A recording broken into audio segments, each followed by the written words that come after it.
And good afternoon, everybody, and welcome into the Britain Sports Network. I'm Jim Funderburg along with Jim Bellamy here on the final Saturday afternoon, senior day here, Jim, in Albion. Kind of a chilly day. It feels an awful lot like winter's right around the corner for us, bud. Yep, as we get into this time of the year, fall usually does not exist at this point. You're pretty much just waiting for the first snowfall. We ran into some flurries on the way up to Holland last weekend. Nothing obviously that accumulated, but it's definitely getting colder. It's kind of the right time of the year to end the football season for an Albion Britons team that had a little bit of improvement from last year, 3-6 so far in the season. And if records mean anything, they look like they should be the favorite today to go to a 4-6 record overall. But you certainly can't overlook Kalamazoo with only one win on the season. Well, Kalamazoo does come in here as basically the cellar dweller, and that would make it an ideal situation for them to come in on senior day and be able to steal that last win of the year. They got their first win last week of the season, Jimmy, and it was a hard-fought battle against Rockford, but a win is a win is a win. Yep, it was a tough 13-6 win. They held a 6-0 lead at halftime, and in fact held Rockford scoreless till the fourth quarter. They got a couple of field goals early in the first quarter, and then had to hold on for a 13-6 victory. They ended up getting an interception in the end zone to seal the deal late in the fourth quarter. Rockford was driving to try to tie the game. That was Kalamazoo's first win to give them a 1-8 record. Rockford, with the loss, fell to 1-7 on the season. So, both those teams having difficult seasons, and it was one of those I guess you'd call it resistible force versus movable object kind of games. But, again, hard-fought game. Kalamazoo comes out with a road victory after a long trip over to Rockford, Illinois, 13-6. And, we had a tough time at Hope last week, too, over in Holland. What an afternoon for the Britons. One of those rainy, nasty fall afternoons. I don't think anybody likes to have to go out and play on a day like that. It was cold. It was wet. It wasn't as bad as Olivet a couple weeks before that, but I think the worst part of it was that Hope offense. And, man, did they run the football last week. Yeah, 48 passing yards, but 460 rushing yards. And a dominating time of possession difference, 35 and change to just under 25. So a lot of players on Albion racked up significant tackle totals on defense. But that's not the statistic you really want to lead the game on. If you're getting a whole bunch of tackles, it means you're having to play a whole bunch of defense. And with a 48-10 lopsided loss at Holland last weekend, that was definitely the case. Again, 460 yards on the ground for Hope, and then you flip the script back to the Kalamazoo-Rockford game, and something that makes you a little nervous.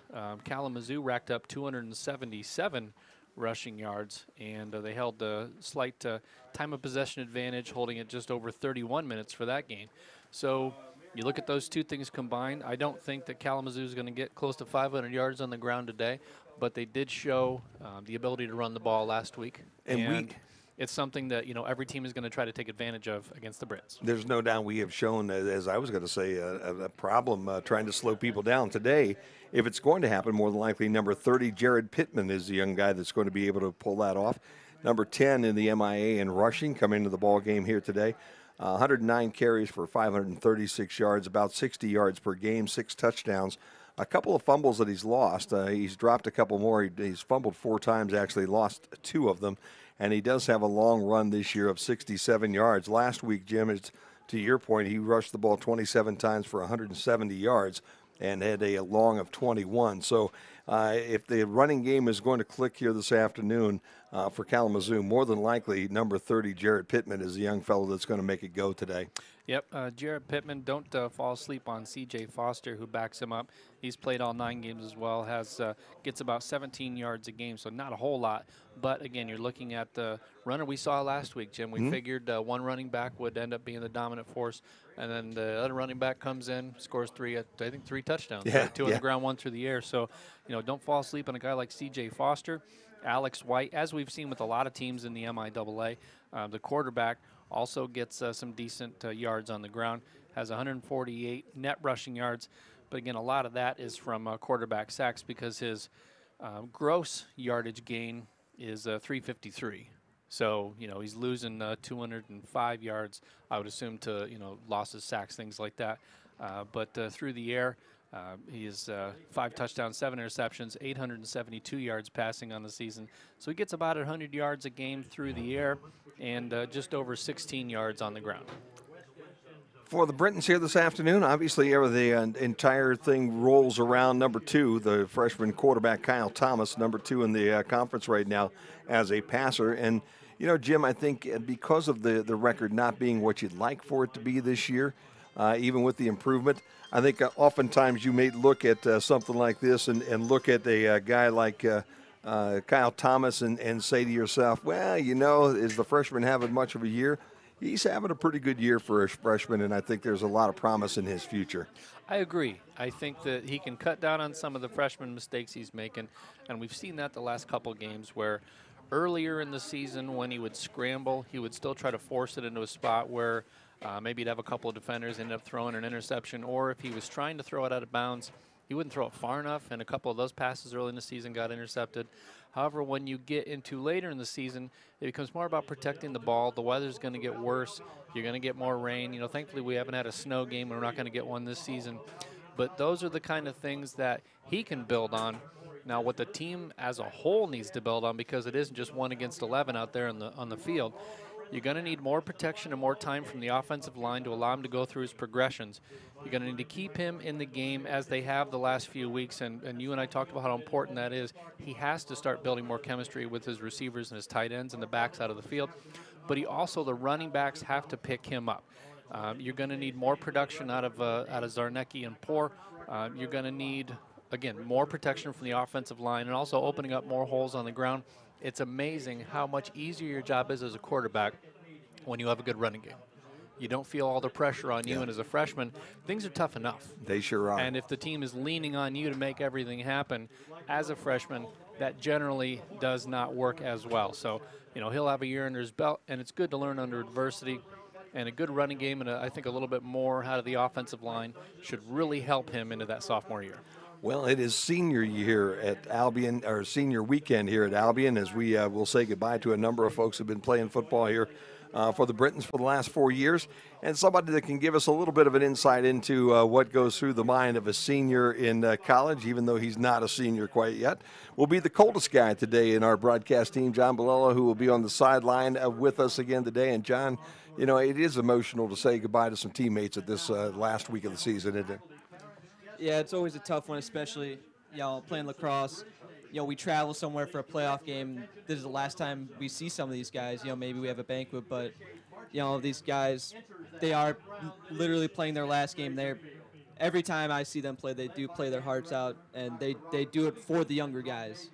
And I would expect today that we would see that kind of an effort, even though we don't have a number of seniors. We do have some seniors in some key roles today, especially on that defensive front. We've got some running backs, a wide receiver, a couple of defensive backs. I think these guys will probably give it their best effort of the season today. Wouldn't you bet? Yeah, I would say so. I think, you know, it's been kind of rebuilding for 2 years here, but they definitely want to win the last 3 of these 4 games, especially some conference games, you know, to put this program and step in the right direction. John, you play in this little gully that this is the athletic complex here at Albion over in the lacrosse field. Today is going to be one of those cold days with the wind blowing across it. How cold and how nasty is it going to be down on the football field today?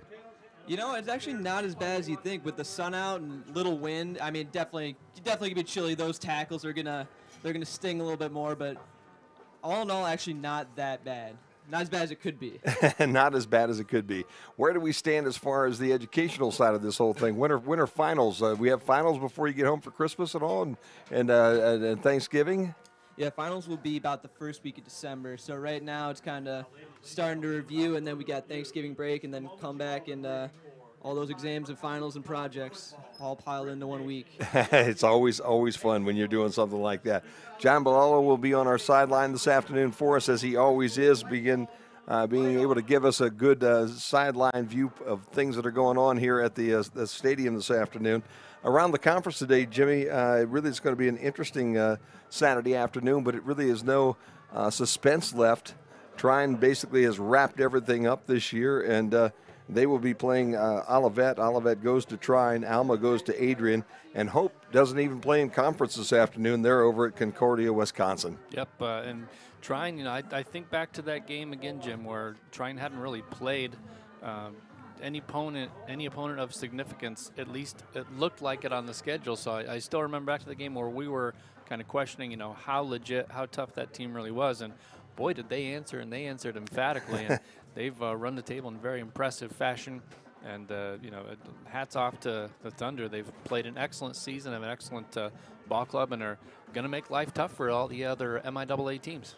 Trying at 9-0 in the season, 5-0 in the conference right now as they have wrapped up the conference championship. Hope at 5-1 and 7-2. Then it's Olivet at 3-1 and 5-4. Adrian 3-2 and 4-5.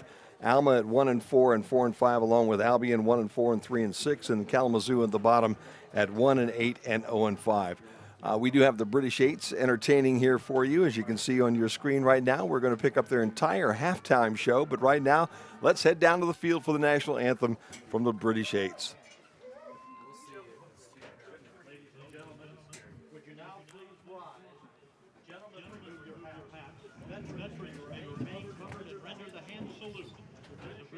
Plays our national anthem.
And as we said, we'll pick up the British Eights here at halftime today. So if you're a British Eights fan, we will pick up their entire performance for you here this Saturday afternoon. We also have Jim coming up, interviews with both the head men's and women's basketball coach, previewing the season, which is about ready to get started as well at halftime today. And I think it's going to be a whole lot of fun to hear what both Coach Day and Carden think of their squads and where they're going to go this year when the season starts up here in just a week.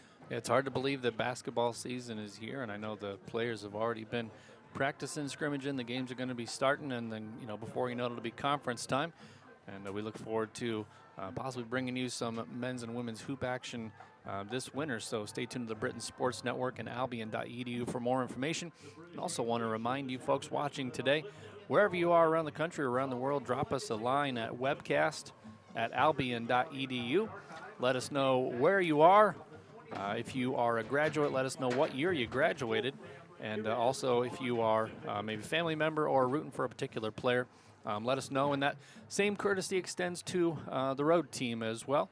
We often get a lot of really nice email dialogue going with fans and family from the visiting schools as well. So we'd certainly love to hear from you.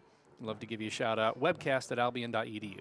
And this is your last opportunity if you've been sitting around all summer and all fall long and waiting for this to happen. And should I text Jim and Jim? Shouldn't I email Jim and Jim? Should I email Jim and Jim? Should I email Jim? Go ahead and do it, man. Jimmy's a friendly kind of fella, and we appreciate every comment that you might send our way.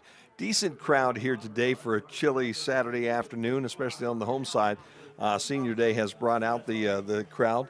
On the visitors' side, Kalamazoo not quite as solid, as they have a situation going right now where the stand's very much empty on that side. But again, you have a football team that has only one win on the year, has really no place to go. So what's sitting across there right now, mom and dad, grandma and grandpa in a lot of cases, Jim, and the ones that are a long distance away or really don't like the cold probably are sitting home watching us today on the webcast. Well, if you are at home watching us today, A, I don't blame you because it is a little chilly outside.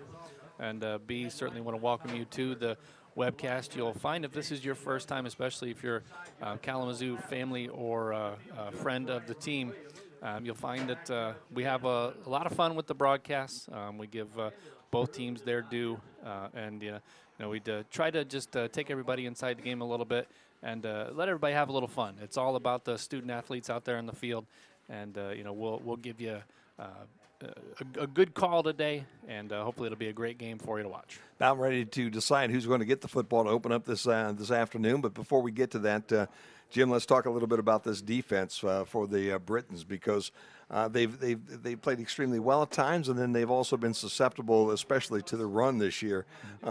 That's the side that's going to be the most damaged by graduation this year. When you take a look at it, you go down the list. Jordan Carter is a senior this year. You also have a senior in Jose Rodriguez, who has basically been one of the best tacklers in the history of Albion College and came back for his fifth-year senior season this year. Hunter Shaw will be graduating this year. Nick Davenport graduates this year. Dallas Reynolds graduates this year, and Austin Lynn. So you're going to lose an awful lot on that front seven this year, Jim, and they're going to have to find a way to be able to fill in some of the younger guys. There are juniors on this team. There are freshmen and sophomore waiting their turn at this point in time. But you are going to say goodbye to more senior players on the defensive side of the Britons football team. Yep, you're going to be leaning next year, and you're going to hear his name called a lot today, number 94, Sean Kubit-Miller, who's a junior defensive tackle. He is one of the heart and soul players in the front middle of that line. However, he's going to be lining up next to some new faces on the field come next season. And again, it's going to be a learning opportunity for those younger players. The front four and the linebackers for the Brits have definitely given up a significant number of big plays on the ground. And interestingly enough, even though they have a good middle of the line, they've been burned by a lot of up-the-gut runs. Yeah. And so they're going to need to really stiffen up both the D tackles as well as the linebackers. They're really going to have to play tough and run support. Has won the toss. They elect to defer. Kick in this direction. And there you go. You hear the decision by the official from the football field. Kalamazoo wins the coin toss today. They defer to the second half, and they will kick to the Britons, so the Britons offense will basically be going on to the football field. As we talk about the defense, we'll actually see the offense. And when you go down through that lineup, and especially in the starters, Doug Freeman, who has gotten quite a bit of time as a running back this year, one of the more predominant senior names that you're going to see that you'll be losing. Tyler Sykes, who had seems like he has a decent game every time he gets an opportunity to play quite a bit. And also Kyle Winchell, the senior from Homer, Michigan, all of them playing their last game here this afternoon for the Britons, and they will start off with the opportunity to play with the football as we open the ball game here in about 2 minutes. And Jim, if you look at defensively for Kalamazoo, you're going to hear these three names probably called most often today. Clay Wilkie, number 9, 101 tackles on the season, including 8 for loss.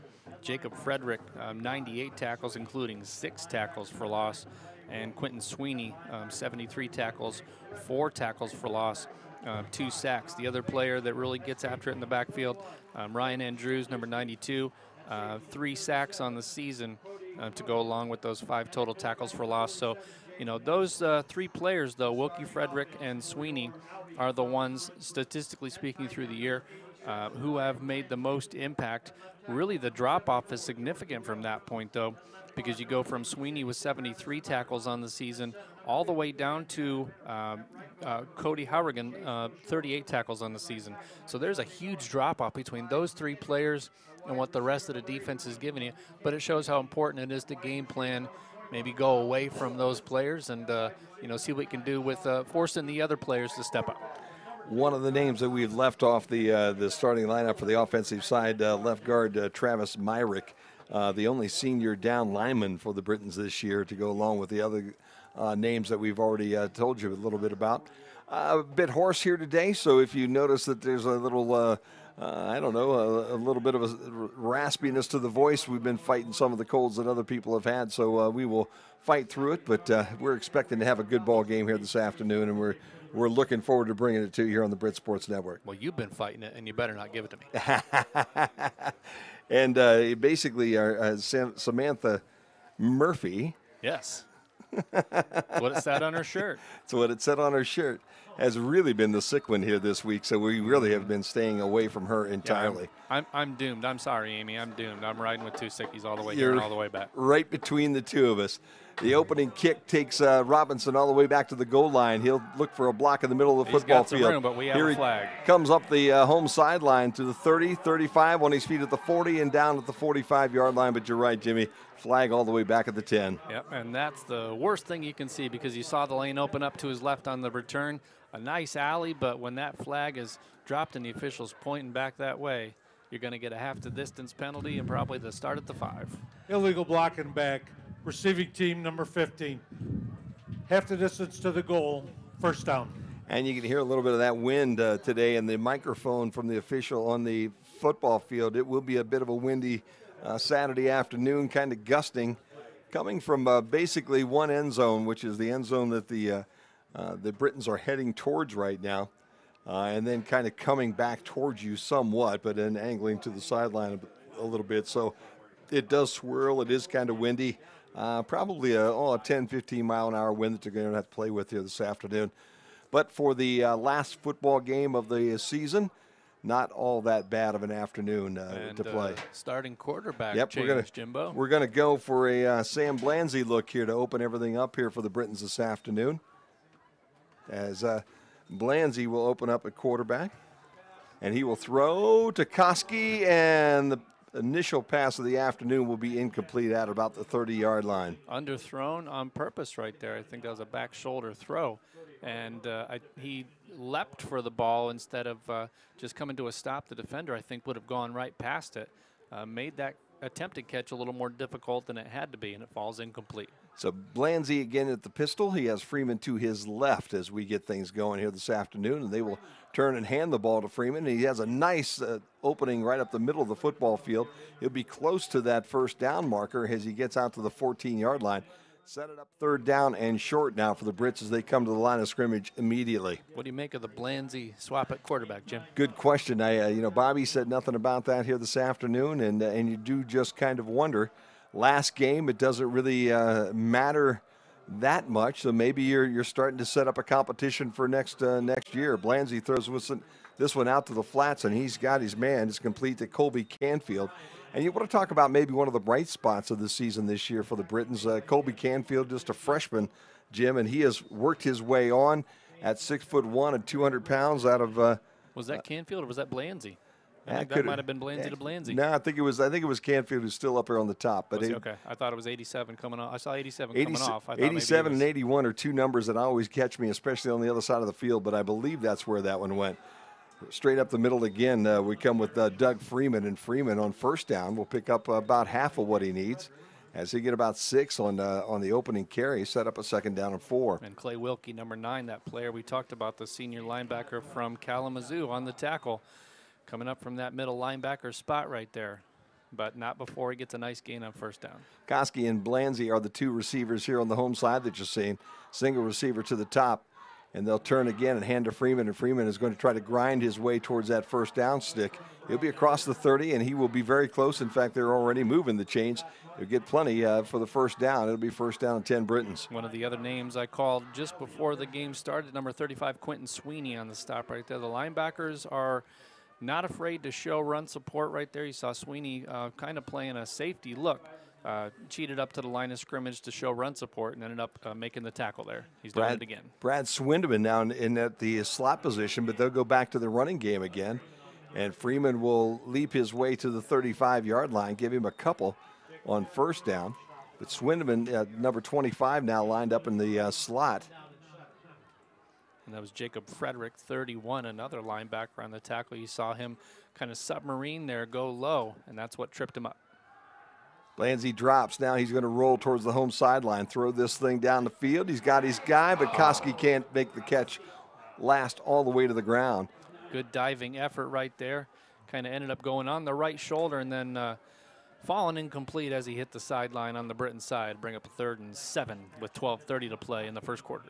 It would be interesting to talk to the coach a little bit about why Sam Blanzy is playing quarterback this afternoon, Jim. But well, we have a sideline guy. John, why don't you just go ask the coach right now? we'll see if John can't dig that out of somebody while he's down there on the sideline. I'll just go right down and ask Coach. he won't mind. 2 to the top, 2 to the bottom. Freeman again in the backfield.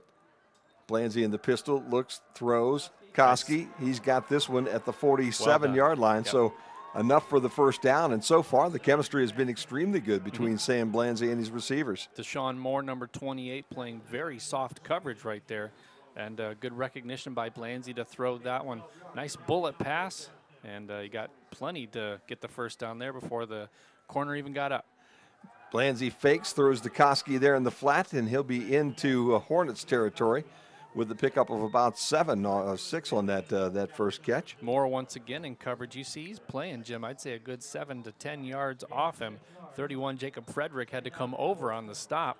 He's playing a support role. So the corner, now he's playing a little bit more bump coverage. But the last 2 completions, he's playing at least 7 to 10 yards off.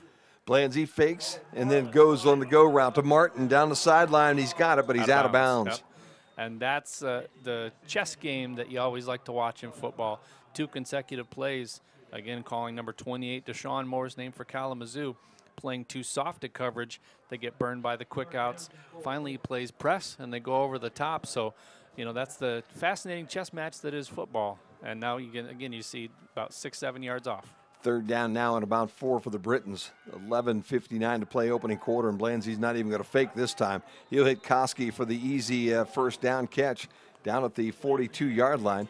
Needed about 4, got 5, moved the chains, and the Brits now with 4 first downs on this opening drive and make it 5. What did John Madden always say? Keep running it till they stop you, right? That's exactly what they want to do, and that's so exactly what they're the doing. Quick out, and again, you see the coverage. If he's not going to come up and play, I think you're going to see another 4-yard out. Freeman again in the backfield. They'll send triples to the top this time, and they'll hand the ball. Nope, fake to Freeman and throw back to Koski. And oh boy, nice fake, nice throw. Koski just not able to pull that one in. And that's a case where I think Koski might have peeked up a little bit to see if there was a safety coming at him, and there wasn't right there. And that's one where if you're worried about that, you just complete that catch and you go to the ground before you take the strong pop over the middle. So the incompletion sets up a 2nd down now and 7 for the Britons, who have had the ball since the opening kick. See a blitz. Blanzy throws the opposite way there. Now he's got his brother with him. Inside the 30, down inside the 25. Missed Goes tackle. Brian Blanzy. Quentin Sweeney, 35 right there. Took the wrong angle to try to make that tackle and ended up whiffing. And Blanzy was able to curl and then get up the field for a nice gain and a first down. You know, we had that nice conversation over at Olivet with a young fellow who played high school ball against the Blanzys back in his high school days. Yep. Fun to catch up with people who know people who know people who know people. This is Koski in the end zone. He's got the football, but he's out of bounds. 2nd time where he has caught it, but just out of bounds. And, you know, as a quarterback, you love the placement of that ball. You know, just a foot, if that, farther inside, and that's a touchdown. You know, Sam Blanzy, a junior this year, and obviously Thomas, a freshman. So the Blanzy brothers for next year will be seniors. So maybe you're setting up a little bit of a mind game going between these 2 guys and some competition for the offseason that's coming up here in a week. Toss out to Swindeman, and Swindeman had that grass monster trip him here in the backfield for a loss of about 4. That dreaded 12th man for Kalamazoo. That darn turf every now and then can just be a little bit nasty to have to deal with. We're going to head down to talk to John Bilello here in just a minute on the sideline, as he has probably already talked to the coach and figured out why we changed quarterbacks. But we'll get to John here in just a minute. How's that? Oh, I have no doubt John already has the answer. 3rd down and 13 now for the Britons. John Schefter down there. 10:42 to play opening quarter. Blanzy throws. He's got his guy. This one's complete.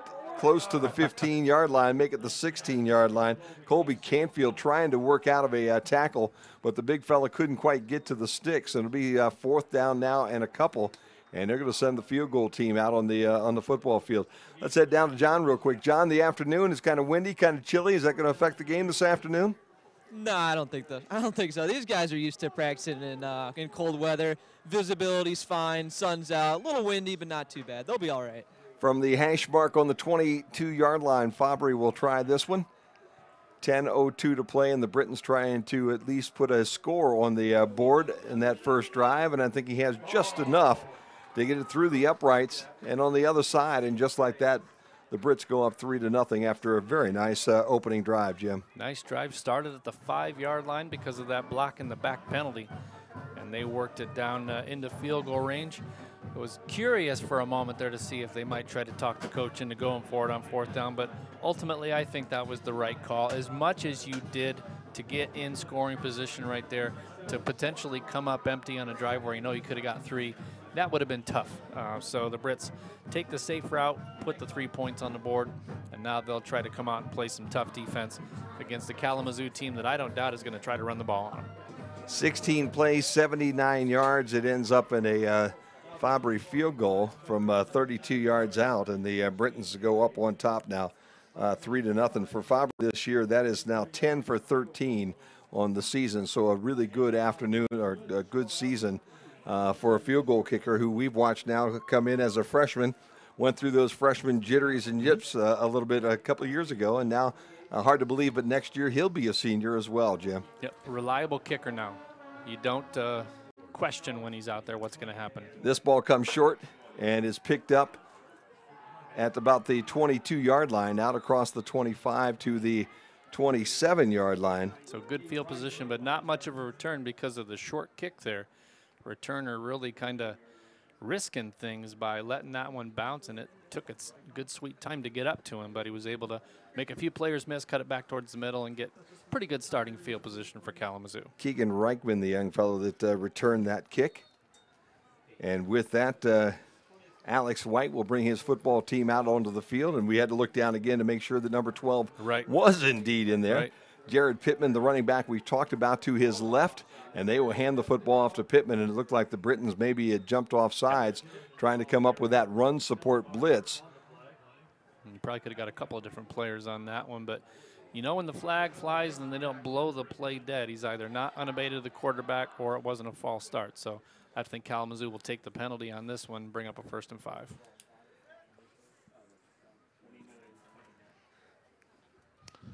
Offside. Defense number 44. 5-yard penalty from the previous spot. Replay 1st down. So there you go. And as you said, Jimmy, several different possibilities there. Yeah, it's usually when is your official, you just say offsides on the defense. Yep. Don't even bother giving a number. There's a pick 'em. So again, they'll have a 1st down and 5 now for Kalamazoo, and they'll go back to the ground one more time.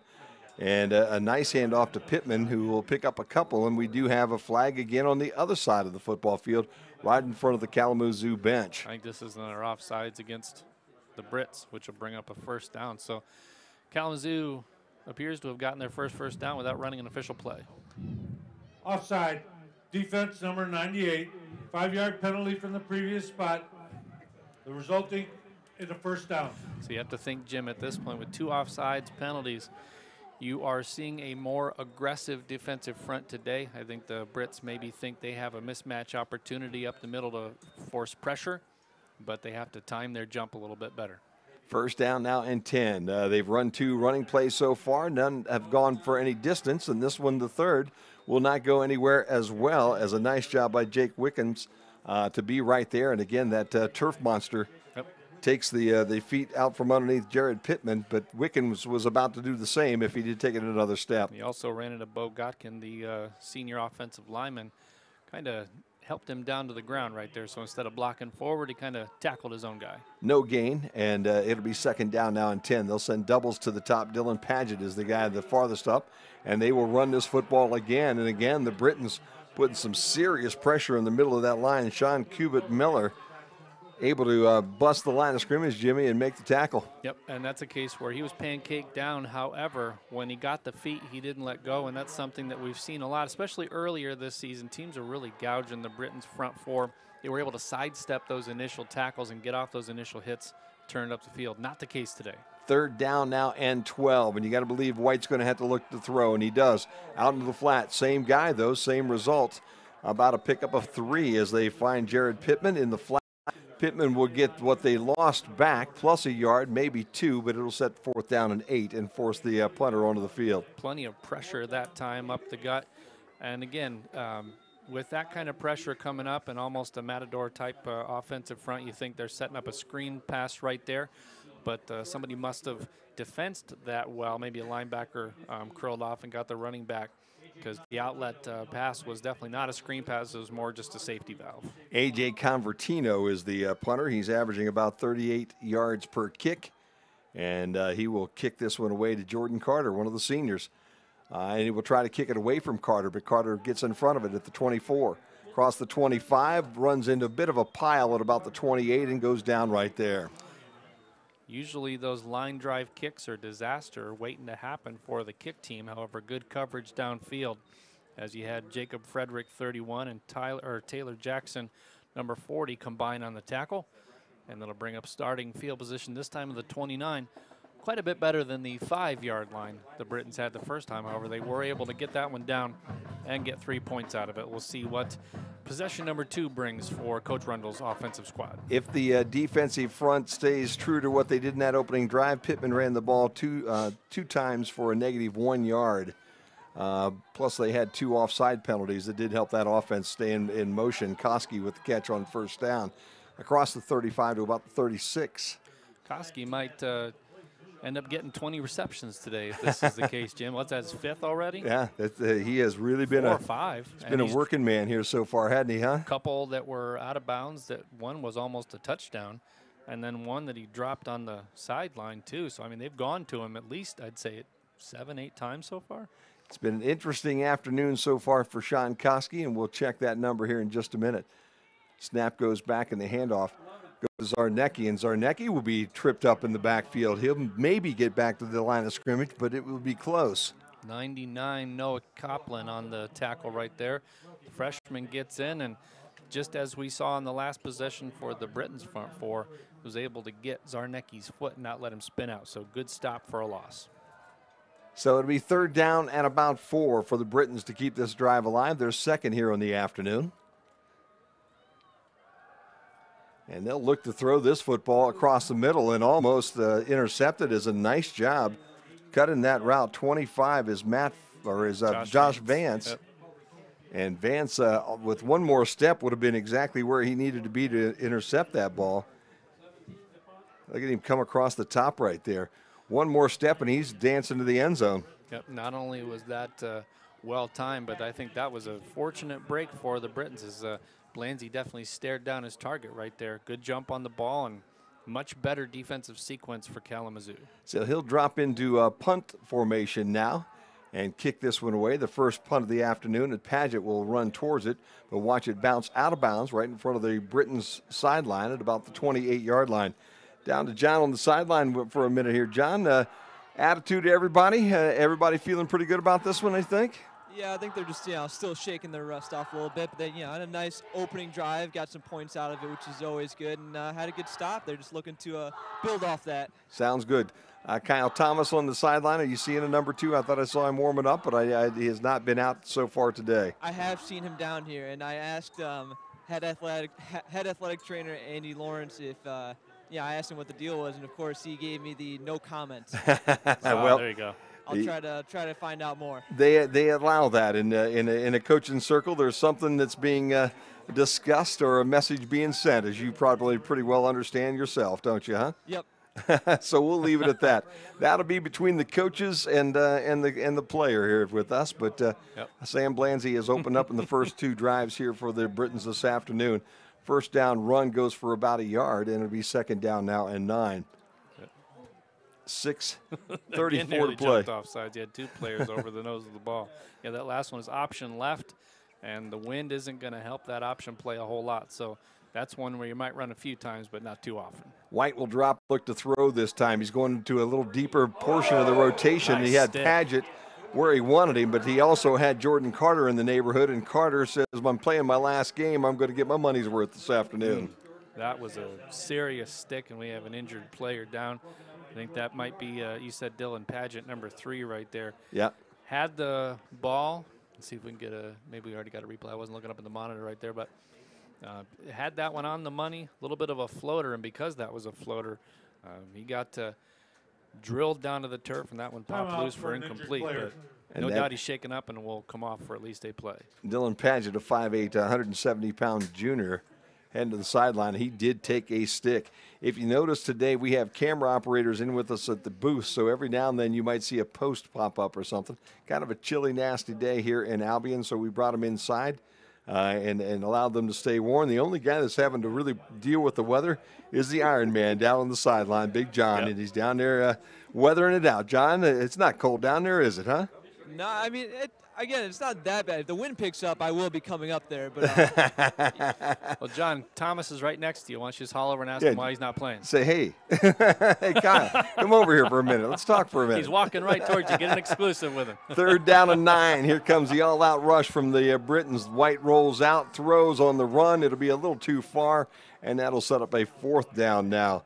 As a nice job by Zach Zagon to try to pull that one in, but at the same time, running out of real estate, heading into unfriendly territory over here in front of the Britons bench, and White basically just running for his life, Jimmy. I saw a defensive front again of the Britons pinning their ears back, getting after the quarterback, and not a whole lot of resistance from the offensive line of Kalamazoo. So I think they see mismatch opportunities on the defensive front, are able to push through, and that should not only deter the passing game, but that should also shut the running game down too.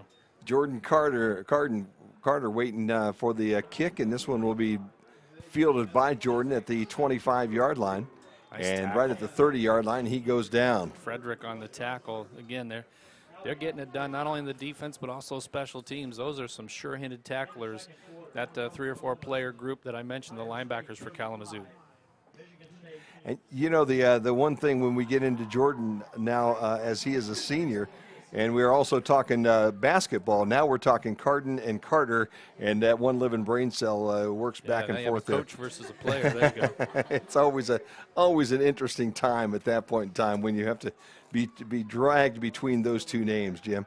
Blanzy throws out in the flats. He's got his brother, and Brian will twist his way close to the 39-yard line.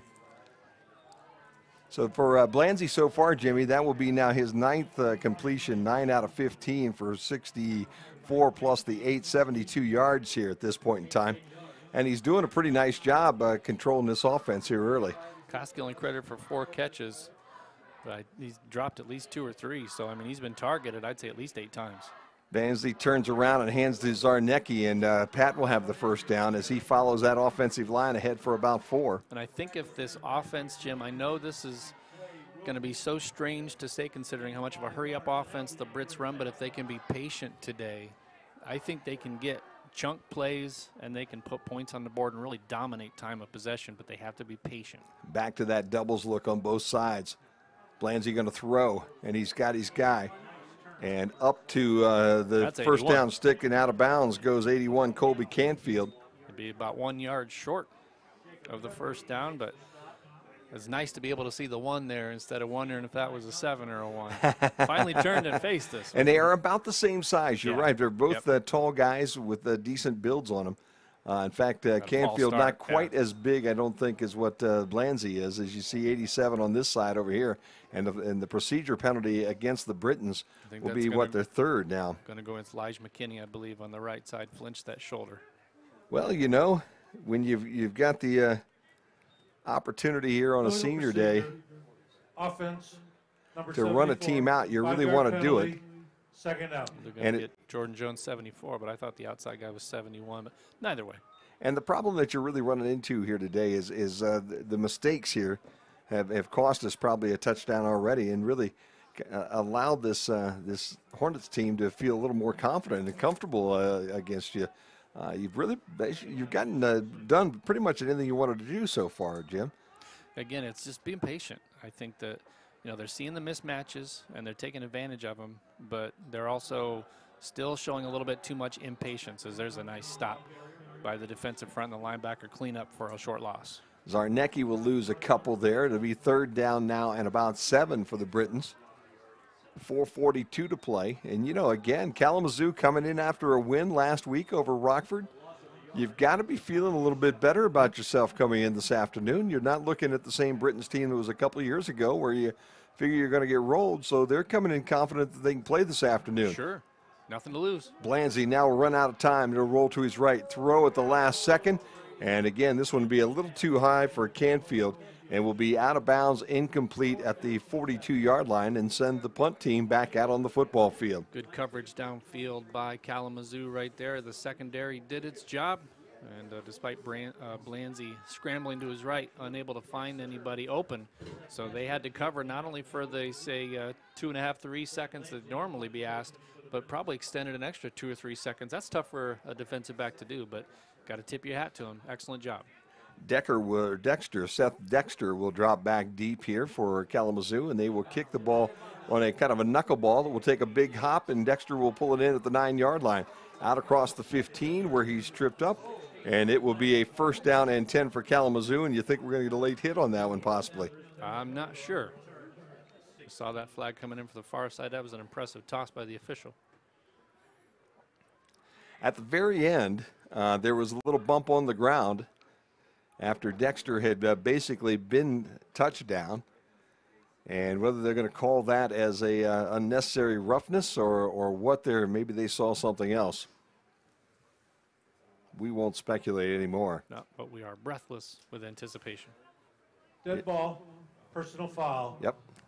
On the kicking team. Number 84, 15-yard penalty from the end of the run.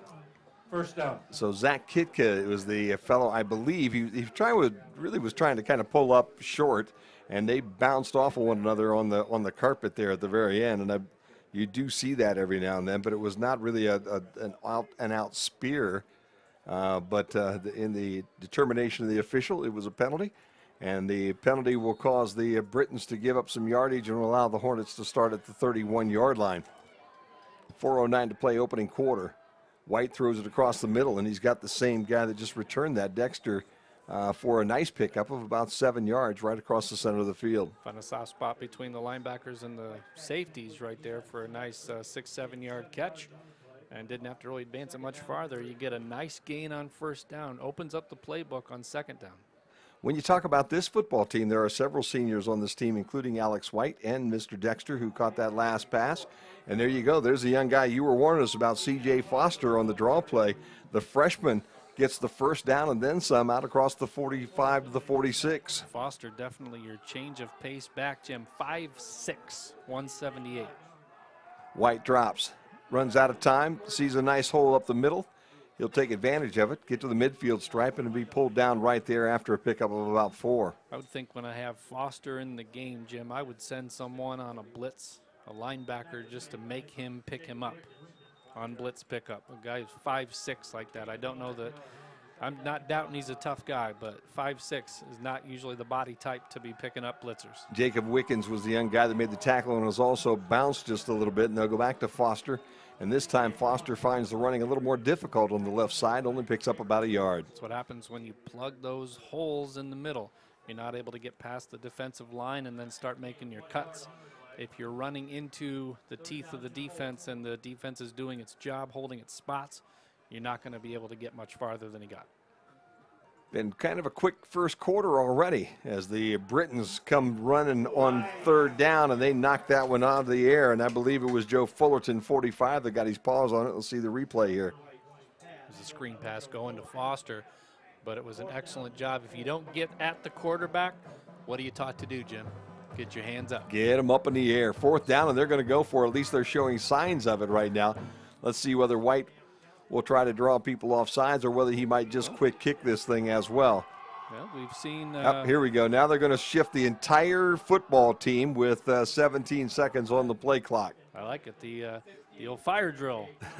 But again, you made him jump twice on a previous drive, so why not try it? See if something like that would draw them off sides one more time. Here comes the kick, and it will drive Carter back to the 12. That's got to be a little interference, I would think. Finally comes the I don't know why the flag. official staring at the returner didn't throw that flag. The official with his kind of a blind spot saw it, but You can see right here, Catch interference, yeah. you know, there's just absolutely no room whatsoever there to catch that football as Giovanni was down a little bit early. So this one will go to the benefit of the Britons and will give them at least respectable starting field position just outside the 20, I would guess, as we're at the 2:24 mark of quarter number 1. And the Britons lead 3-0 on the Britain Sports Network. So we will wait for the call here, but Kick catch interference. there you go. Kicking team number 47.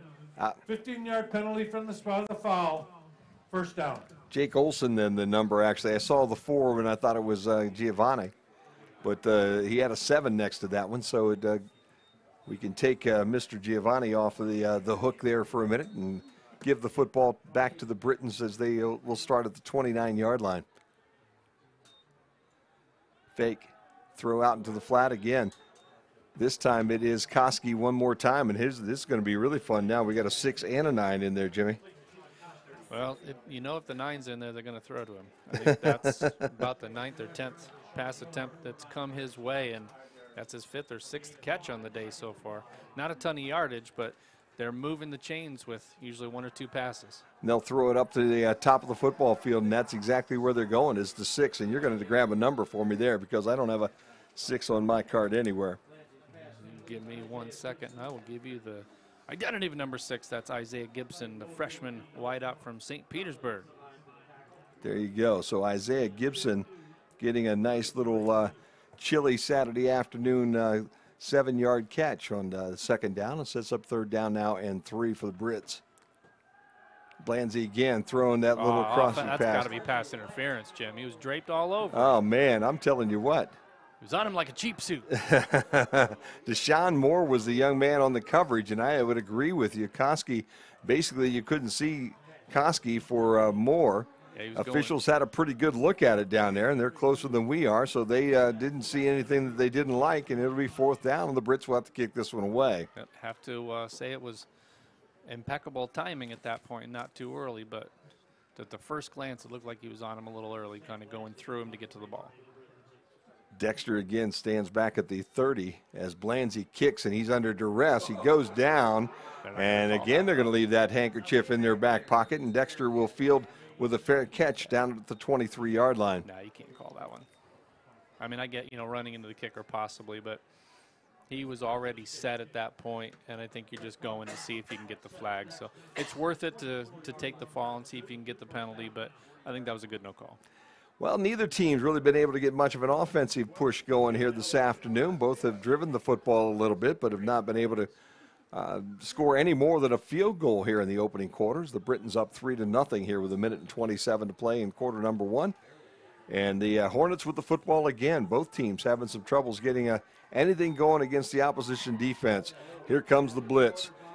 They'll flush White out around the end, and he'll be pushed out of bounds in front of the Britons bench at the 30-yard line, so White will end up with about 6 before he is bounced out of bounds, and I believe that was 44 Hunter Shaw that made the push. Yep, Shaw chasing him to the sideline, and you have to think at some point you're going to want to reach that white paint as fast as you can to get out on your own terms, as opposed to having Hunter Shaw launch you into the track area.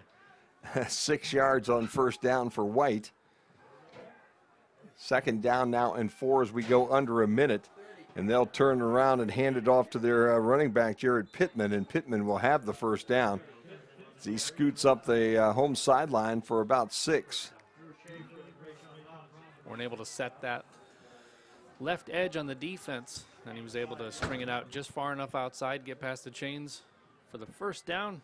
And the clock continues to roll, under 45 seconds to play in the 1st quarter. Here at the end of the quarter, we'll get John to take a look around the conference for us if we can, and catch some other scores from around the MIAA as we wrap up the season around the conference. The only team moving on is going to be the Trine Thunder. White throws it up the sideline, and good coverage there at midfield by Robinson. And the intended receiver really had no place to go, as it was 15 A.J. Convertino. And Convertino and Rayshawn Robinson look to be one and the same as you look down at the 50-yard line. Good no call right there. Kind of stopped short on his route a little bit. 2nd down and 10.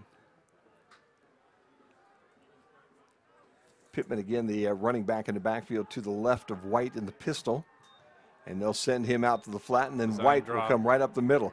He'll have close to the first down. Nice job by Rodriguez to be able to grab a hold of him at the 45-yard line and keep him from crossing the 45, which is what he needed for the first down. So it'll be 3rd down now and 1. That should bring up the end of the first quarter.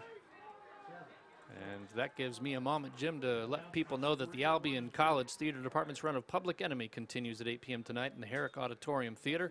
The show will be on stage through November 19th. Visit albion.edu/theater with the RE spelling, or call 629-0344 for a complete schedule of performances and ticket information. John, as we head down to the sideline, are there any scores that you got for us so far here at the end of 1? Yeah, we got a few shutouts going right now. We have Hope up 21-0 at against Concordia, Wisconsin. Meanwhile, we have Adrian up 21-0 over Alma early in the game, and then trying, of course, playing strong against Olivet. They're also up 14-0. There you go. And the amazing thing is that he doesn't even use any kind of device to go out and search that. That's all through telepathy. John, are you studying that here at Albion? I am not, but I should look into that. It's amazing. You look down on the sideline, he has nothing in front of him, Jimmy. He's just in tune with the universe. Man. I'll tell you what, we used to have telephone lines to all the broadcast booths around the league like that, but John just does it with his own mind. Is that a financial aid eligible program yet? It could Here be. at Albion? It might be. Or is that just an independent study by John? We will Either way, open, good job. open quarter number 2 with the Hornets in possession of the football game, and the turn to Pittman. And Pittman Good stop. only needed a yard, but the Britons said, nope, you're going to lose a yard on this one, as they crunched the initial line of scrimmage. And Pittman ran into a wall of Britons there at the 44.5-yard line, and it will set up a 4th down and about 2. Also bobbled that quarterback running back exchange right there just a little bit, which slowed him down. I don't think he was able to hit the hole with anywhere near the momentum he wanted. So Gibson will drop back now at the 25-yard line. So you're starting to see some new faces in this final Saturday afternoon here in Albion. And you continue to see Kyle Thomas working out on the sideline. Are they going to fake this? Nope, they will kick it. And a low line driver to the center of the football field with Hornets all around it means that Britons need to get away, and that's exactly what they do, and the Hornets will down it at the Britons' 23-yard line. It'll be 1st down and 10. First opportunity here in the second quarter now for Sam Blanzy. Blanzy at 12 for 20 on the afternoon so far, Jimmy, 88 yards. Freeman with 4 attempts for 23 yards, and Zarnecki with 3 attempts for 3 yards here, and your buddy Koski leading the way in reception so far. 5 catches for 36 yards. Brian Blanzy 3 for 34, and Colby Canfield 2 for 19. So they've targeted Koski, and they've sensed a mismatch up there on the top side, but haven't really been able to get any big plays out of it yet. Sam Blanzy hands off to Pat Zarnecki, and Zarnecki stutter steps his way around the right end for a couple. It'll be 2nd down now and about 7.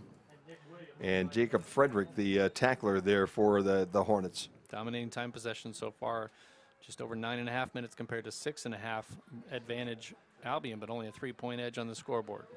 Britons have Kitka there on the wing in the H-back spot, and they'll fake the ball to Blanzy, and they had the little go route going to Koski on the home sideline, and Koski got hung up back around the 30-yard line. That ball thrown out of bounds. I believe Blanzy saw that really his receiver was not open and just let fly. Nope. And you could have been looking for maybe an illegal contact, but I don't think he was even 5 yards down the field right there. So that was just a bad play all around. Kick and now lined up here on the home side. Doubles to the top, doubles to the bottom with that H-back. Here comes the blitz from the top. Zarnecki picks it up. They go right back to Kitka, who pulls in the pass at the 31, maybe the 32-yard line. He needs the 34 for the first down. And that's going to set up a 4th down and short now for the Britons. Good open field tackle by Corey Gensterblum, the sophomore secondary member for Kalamazoo. If he spins out of that tackle, I think he gets the extra couple yards for the first down. So good open field tackle, not letting him spin out. As you see, he comes off the field a little gimpy, Jim, goes to the trainer's table. Dylan Paget will drop back at the 25-yard line to wait the kick from Sam Blanzy, and he gets a monster kick out of this one. Way up in the air. Paget inside the 10 at the 8. Rodriguez right there to wrap him up at the 13-yard line and drop him. And I'll tell you what, Jose Rodriguez is if he is not the special teams player of the year, he's got to be one of them, because he just absolutely is everywhere on special teams for the Britons. It's unbelievable, Jimmy. You think Blanzy knew that he had the wind advantage on that kick? When a punter goes, and granted he's also playing quarterback today, but when a punter goes over and does a leaping chest bump to another player, yeah, you're that fired up about a special teams play. I think he knew that, if I can really get into one right now, your field, the wind situation, and he knew that that one was going to go way into the stratosphere. 14-yard line is where the Hornets will put this one in play, and they will hand the football off. And in the backfield, knocked down for a loss of a couple, is Jarret Pittman, as Pittman had no place to go. Nope. And that was Nick Davenport, I think, 46. Davenport on the stop, and that was a case where he not only, Jim, was able to get the tackle, but in the process of throwing him to the ground, he was also able to get a rip attempt on the ball. So good stop. White drops back to almost his goal line. Then he throws to the outlet man, and that is his running back, Jarret Pittman. And Pittman took his eye off it for a second and lost the handle of it. And Rodriguez was right there to knock him down, wasn't he, Jimmy? Yeah, I was just going to say, and that's why he took his eye off the ball right there. You have 35, who is more than happy to introduce him to the field turf here at Albion College. 12-10 to play, second quarter, third down at about 14 for the Hornets, as they have their back up against their end zone here against a Britons defense that has been very aggressive up front. Here comes the rush again. White's going to try to release up the middle, but he has defensive linemen waiting on him at the 13-yard line. And it's just a safe play call there, design quarterback draw. If your first option isn't open, isn't getting the separation, you're just going to take that one down and run and not try to force anything. So you live to fight another down, and hopefully your punter can flip field position. But it looks like the Britons should have pretty good starting field position with this drive. Tyler George, the junior, knocks him down for a pickup of only a couple. Set up fourth down now and 12. And the punter, Convertino, will have to step into his own end zone. Good snap, rolls to his right a little bit. Again, gets a low kick, but it's kicked away from the back, and it is picked up at the 45-yard line, across the 50, and out of bounds at the 47-yard line of the Hornets. And that was Isaiah Gibson, again, who's getting a little playing time this afternoon. Again, you're looking at Jordan Carter, who has been really one of the punt returners that we've known ever since we've been doing this football games, Jim. And he is senior on his way out. You've got to find his replacement. Maybe we're starting to see Isaiah Gibson step into that role here this afternoon. And, you're kind of, it's bittersweet, because you want to see if the senior, what he can do in that last game. But, again, you're also looking towards the future. And what better way to find out than in real game action? Blanzy again running the ship here. Turns to Freeman, and Freeman gets the pins taken out about 2 yards behind the line of scrimmage, so he'll lose a couple. Really nice open field tackle by Copeland right there, 99. And we have an injured Briton on the field, Jim. That's number 74, Jordan Jones, the freshman. Officials timeout for an injured player. Jim will let people know that in celebration of the Albion Noisy-le-Roi Bally Sister City's 20th anniversary, the series of French cinema and French-related films continues with matinee showings next Friday and Saturday at the Bohm Theater downtown. The screenings are free and the public is invited to attend. Call Diane Guinenlel at the college's Modern Languages and Cultures Department. Diane, I apologize if I mispronounced your last name. It's 629-0207, or visit bohmtheater.org for more information. And the halftime show today is going to be a fun one. I think if you enjoy the British Eights, we're going to pick up their entire program here at halftime. We're also going to get the thoughts of both the basketball coaches here at halftime. Our buddy Bobby Lee able to sit down with both coaches and look ahead towards the season that's coming up. Women are picked number 4 in the conference right now. The men picked at number 5, and it'll be fun to hear from both the coaches at halftime as to what they think of their programs this year. Both teams with plenty of friendly faces coming back from last year. John, we'll get you to check up on some scores here in a minute or two again, and the next time we get a chance, we'll we'll look around the conference. But so far, it's not been a very good afternoon for anybody. But the Hornets here so far, because everybody else is getting rolled on somebody's home field today, aren't they? Huh? Yeah, that is true. Some scores that will probably get pretty high scoring, especially in that Hope game and that Trying game. Long throw down the field to Canfield, and a little shoving and pushing match down there around the 15-yard line that got everybody in purple and gold a little bit upset, but left the laundry in the pockets of the gentleman with the striped shirts, and it just goes as a long incompletion. Let him play, right, Jim? Yep, that's it. Let him play. Kind of that WWE mentality here this afternoon, isn't it, Jimmy, huh? Yeah, no steel chairs on the field today, thankfully. That's the important part. Doug Freeman, the running back again, the senior. Sam Blanzy, the quarterback who started today. We have not seen Kyle Thomas at all this afternoon on the football field. He has been warming up perpetually on the sideline.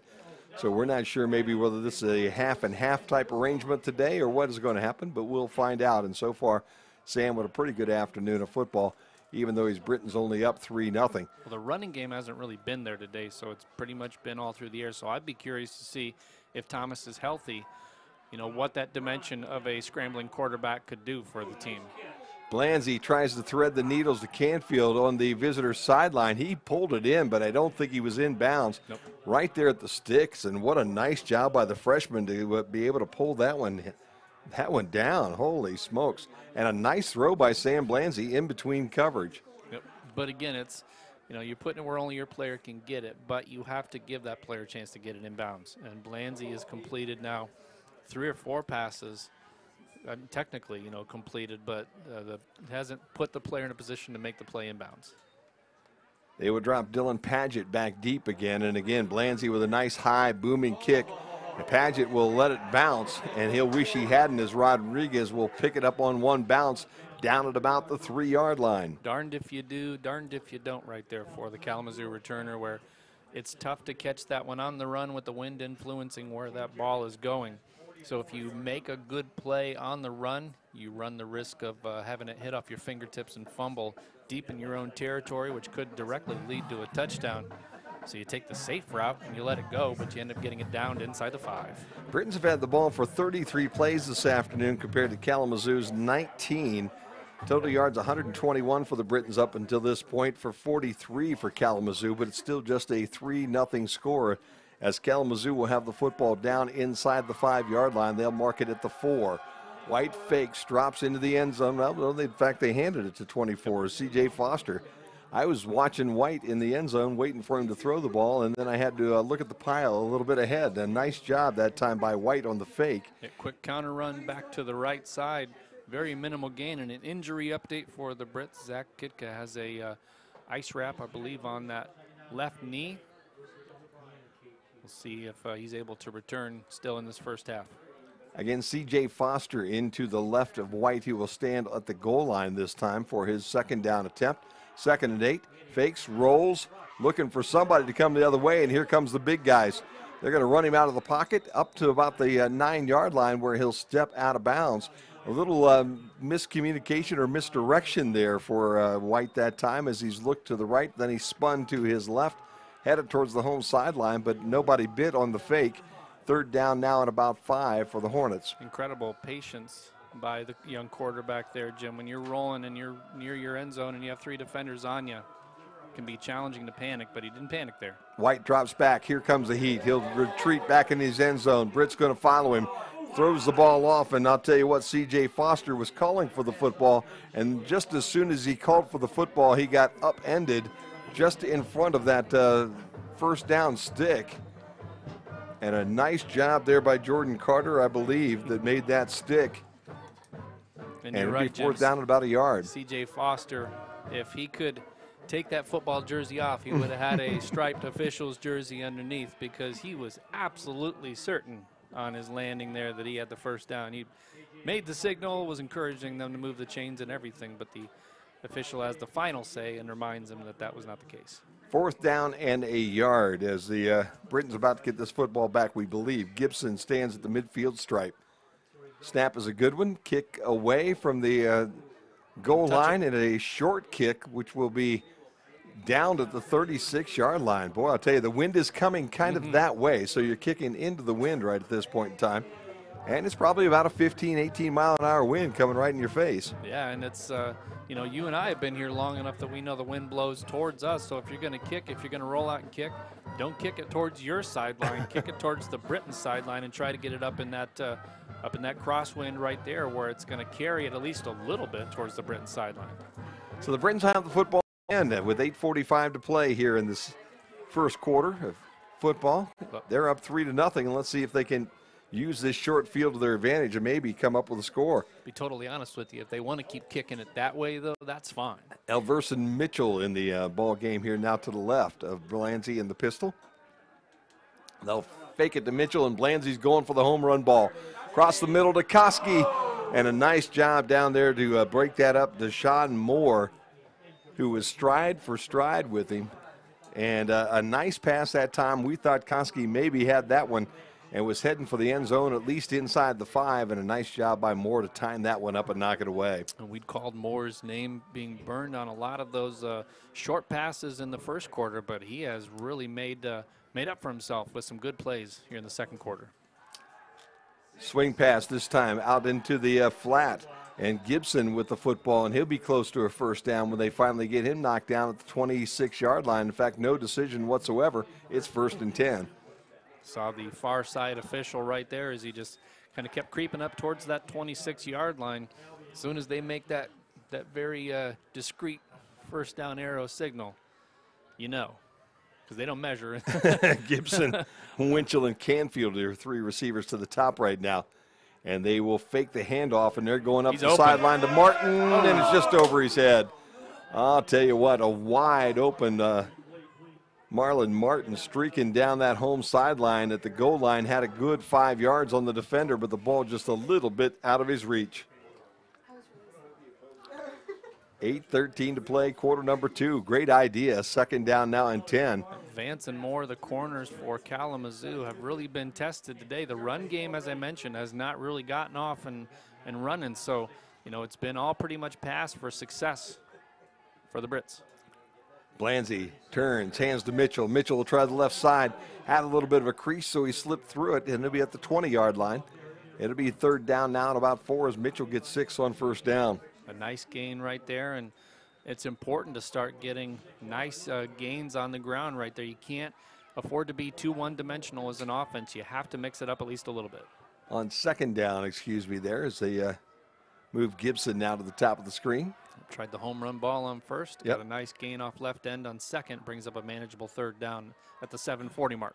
So I misspoke a little bit. That throws to Canfield, and that's a first down as Canfield comes back for it, then spins up the sideline for a couple extra down to the 12-yard line. First down for the Brits. 2nd down, 3rd down, all that matters is first down. That's all that matters, Jimmy. And, you know, Britons 1, 2, 3. Yep, Britons get a first down there, and inside the red area just at the 7:30 mark to go in the first half. Still only 3-0 Britons, but they're on the move looking for more. Mitchell again, the only running back in the backfield here at the Brits. They've got triples to the top this time. Koski one-on-one down on the bottom side. They'll throw that little screen, and boy, they had that one set up, I believe. If Gibson could have pulled that one in, I think both the guys in front of him had a block. He had a hole right up that sideline. Whether he'd gotten in or not, I don't know, but he'd have been close. Yeah, Canfield, 81, upfield, was able to square his shoulders due north-south on that block, so that means he would have been driving his corner pretty much straight back towards the end zone, and that would have been a nice seam up the left side. 2nd down now and 10 for the Britons. They can get a first down.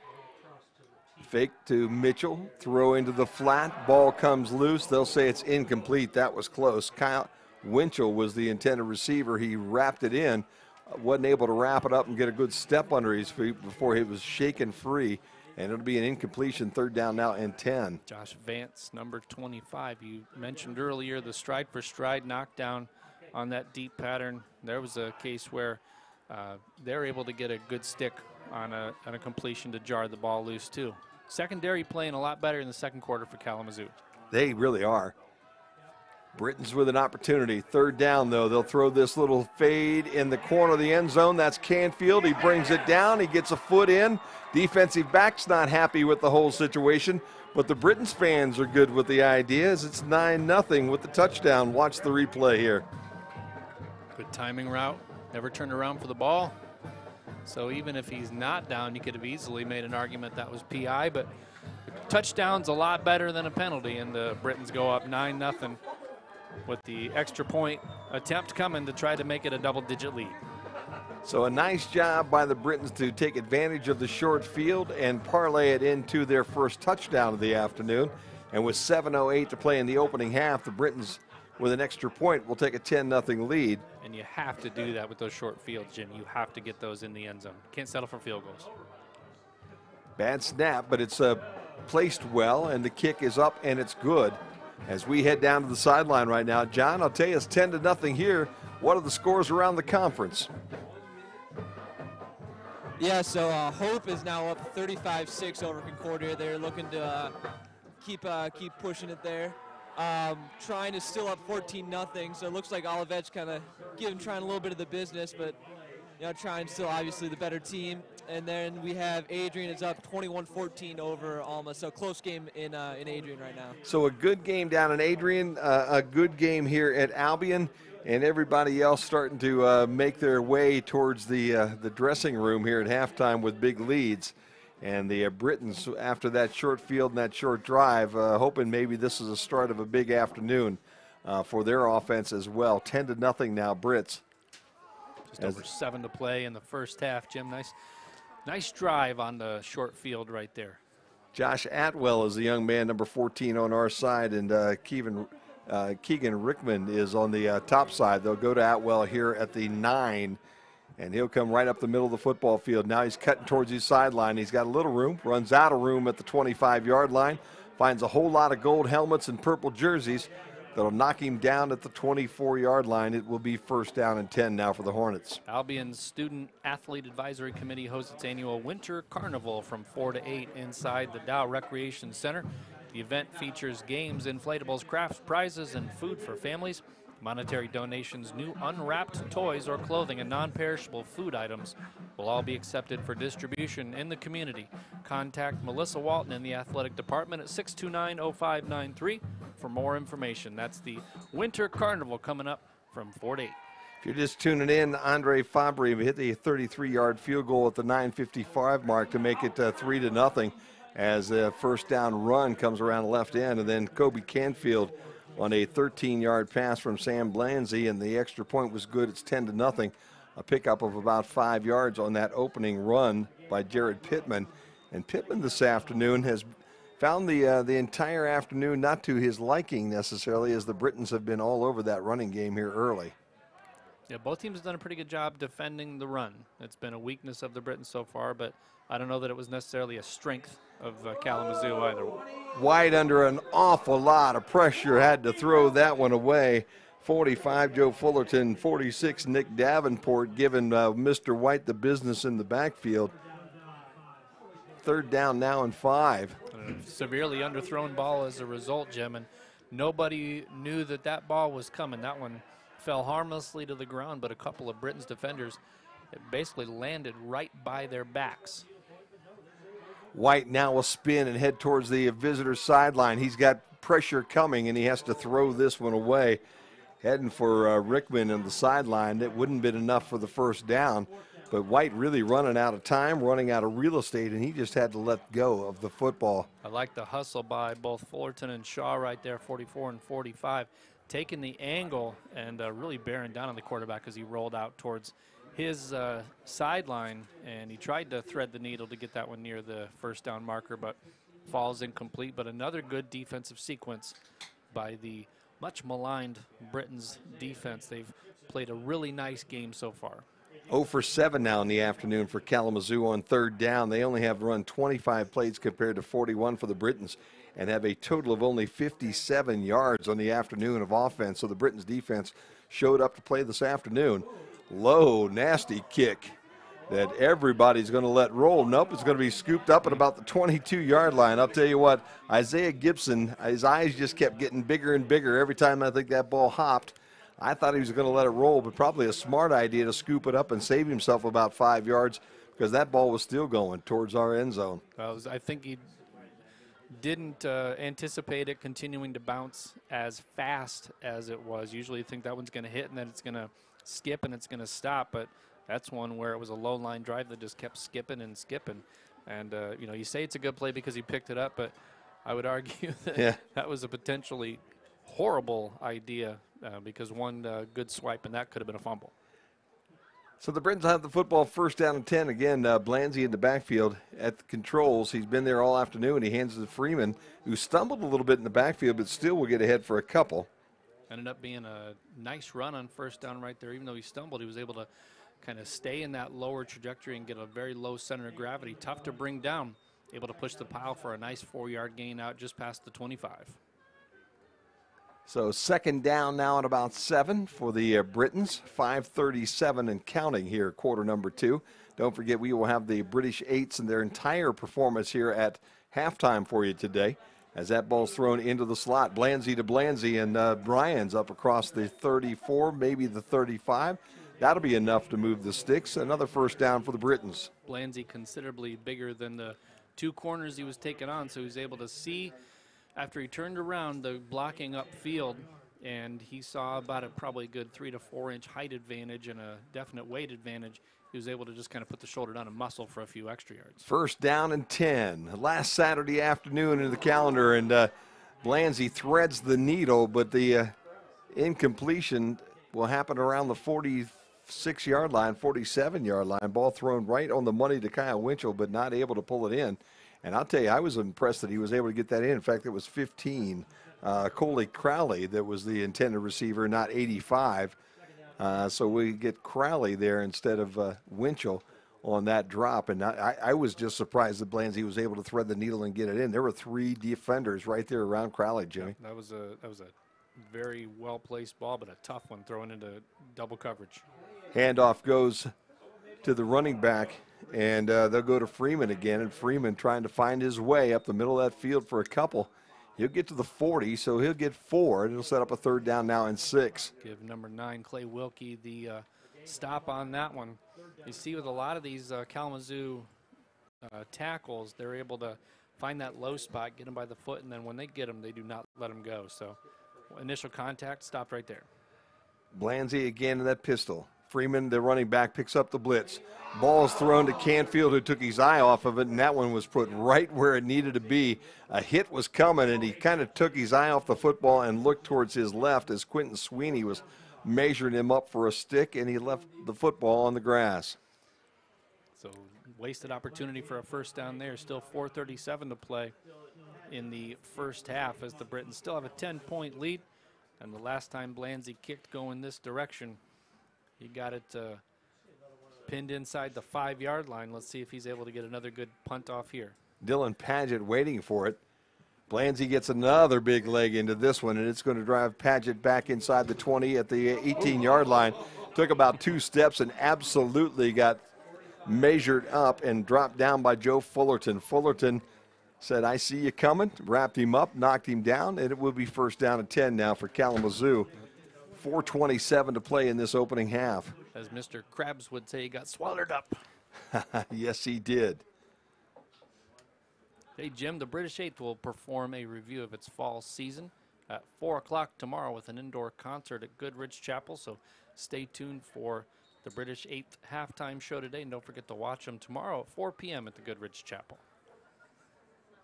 So White will lead his football team onto the field again. Alex back at the 15-yard line.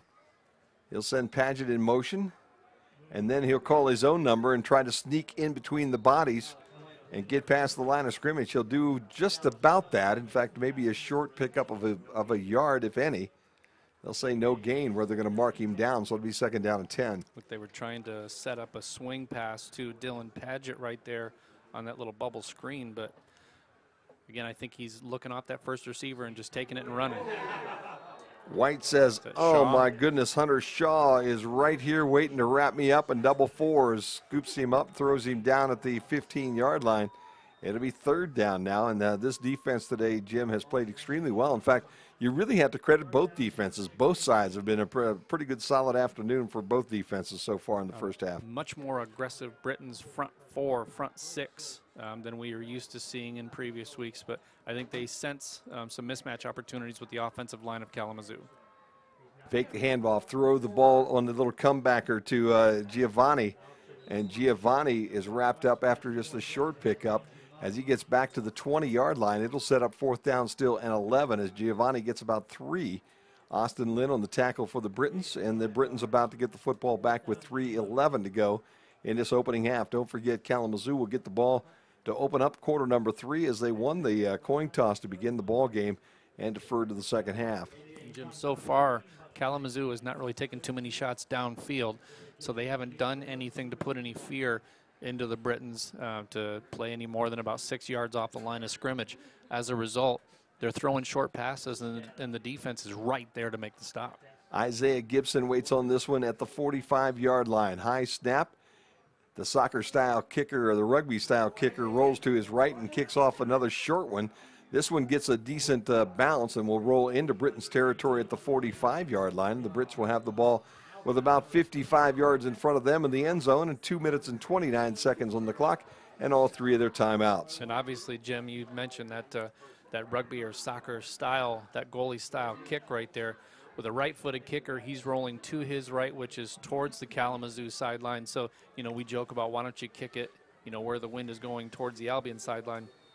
That would be almost physically impossible to yeah, do. it would be. He's rolling to his right, and then he's going to have to kick across his body. Although he's going to have to kick at 100 yards to go 20. So, you know, I understand exactly what he's doing. But if he had a left-footed rugby-style kicker, he'd probably be getting a pretty good net average going this way. British 8th will be on the field here shortly, and we will bring you their program here today. We're expecting a good one on Senior Day. As Blanzy turns and hands to Zarnecki. And Zarnecki on the delay will have one of the better runs of his afternoon as he'll get about 8 on that first down tote. It'll be 1st down and short for the Britons. Be able to see the 2-minute offense run now as we're 2:15 and counting. All 3 timeouts for the Britons. And there's no major rush, but you'd like to see them put points on the board one more time before they head into the half. Blanzy calls for the football. He'll fake it to Zarnecki this time. Toss it out in the flat to Gibson, and Gibson will get around the corner, but not enough for the 1st down. He'll be a little bit short, I believe, where they're marking him. I think they'll mark him for no gain. Yeah, wow. You saw the far side official way up towards the 1st down sticks, but no, he's well short of that. So no gain. Good defense on that play, despite the swing pass by Kalamazoo brings up a 3rd and short at just over 90 seconds to go in the first half. Brits will go with doubles to the top and the bottom with receivers in both of the slots. Zarnecki, the only running back in the backfield, and they will hand the ball to Pat. Pat has the 1st down, lowers the shoulder across the 45 and gets down to about the 42. Move the sticks, 1st down and 10 Britons. And again, no reason to worry about any timeouts. Clock stops momentarily while they reset the chains, but still there's a ton of time left. There's no reason to clock it or to call timeout yet. Quarterback will roll to his right this time and just throw this one away. Nobody open. He was looking to the top of the football field. Didn't see anything that he liked right there, so Blanzy then rolled to the right.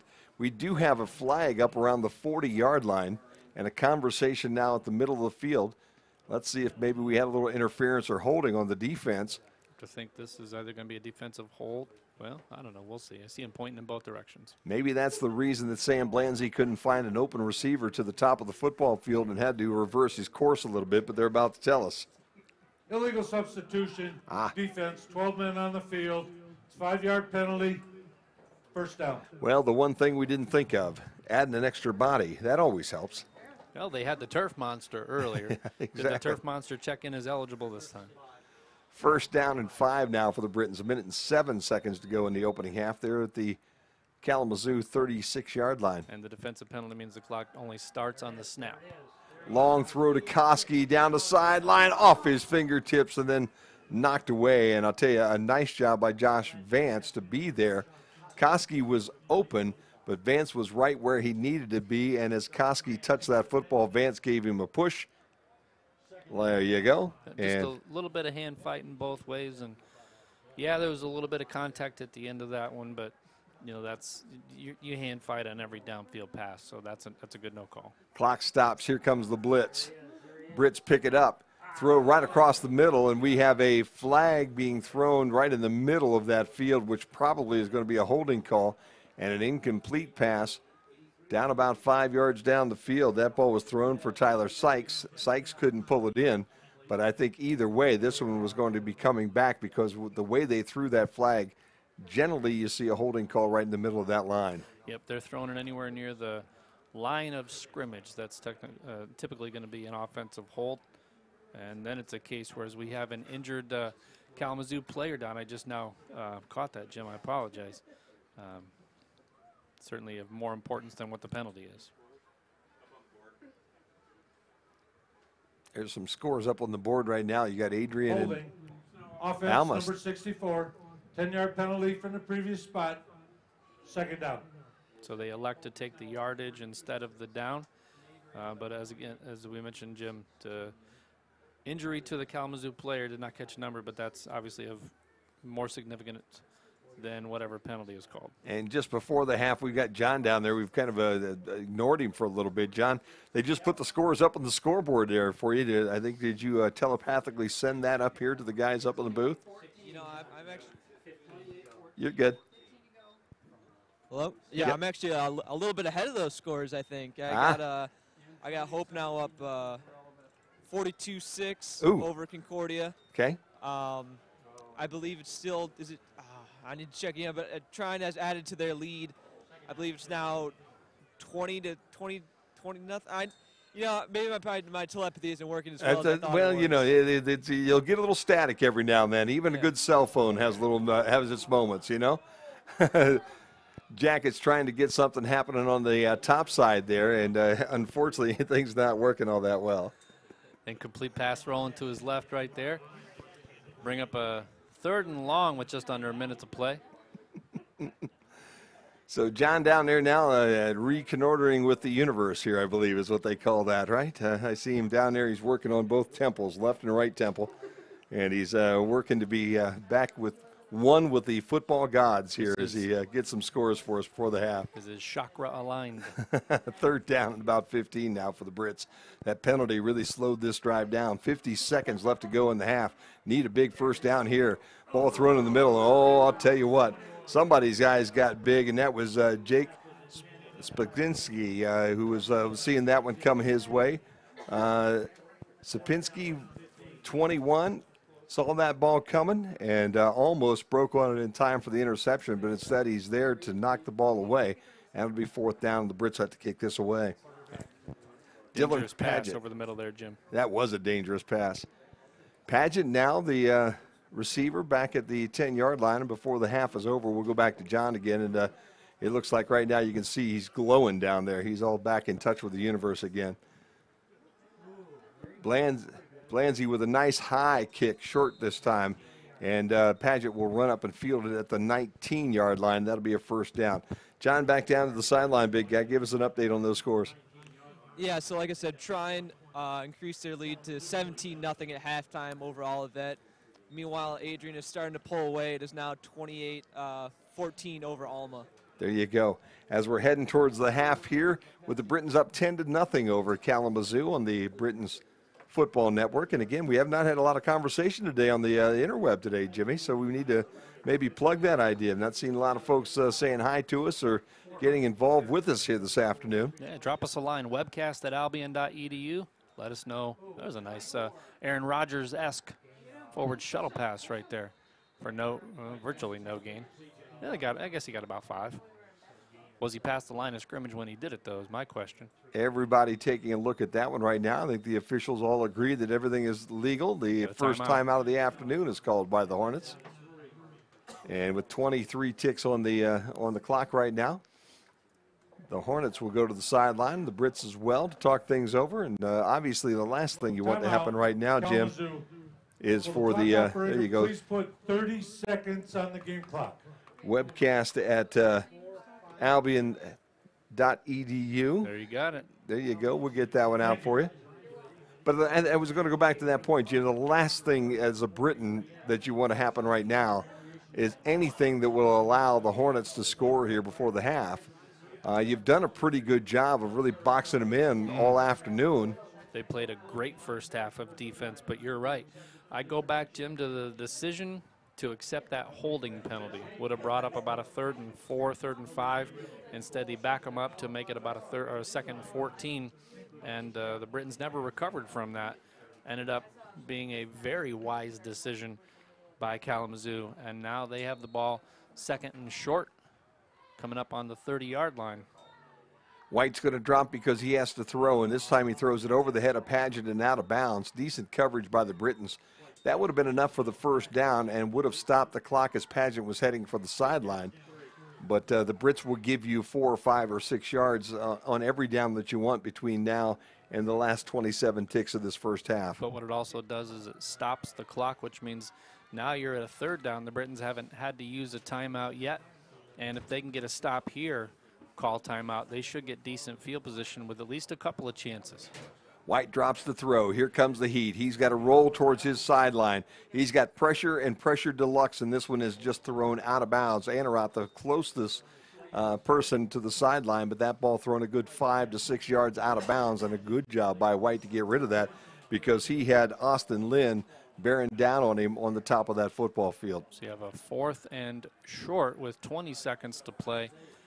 And if the wind doesn't look like it's as much a factor as it was before, but he's having to kick from about his 15 to 20 yard line, which means that Britons could get the ball near the 45, 50 yard line with still at least 14 seconds or so to play. As we get another Kalamazoo player coming out at the last minute. Still 10 on the play clock. But they might have a shot to get in field goal range before the end of the half. Can Isaiah Gibson, the freshman, maybe set us up for a quick score right before the end of the first half? Line drive kick will drive Gibson all the way back inside the 35 and right into the path of the 43, I guess. Was that the number? 47. There you go, Jake Olsen. Yep. And Olsen was on the fly down that field, as you can see this replay, as he ducks behind the post there on us here today, and then outside. That was as perfect as you can get on a special teams tackle, kicking it in a direction where he's running, and he has exposed his weakness, running and upright at an angle, and then the special teams coverage, excellent in that case with a good open field stick.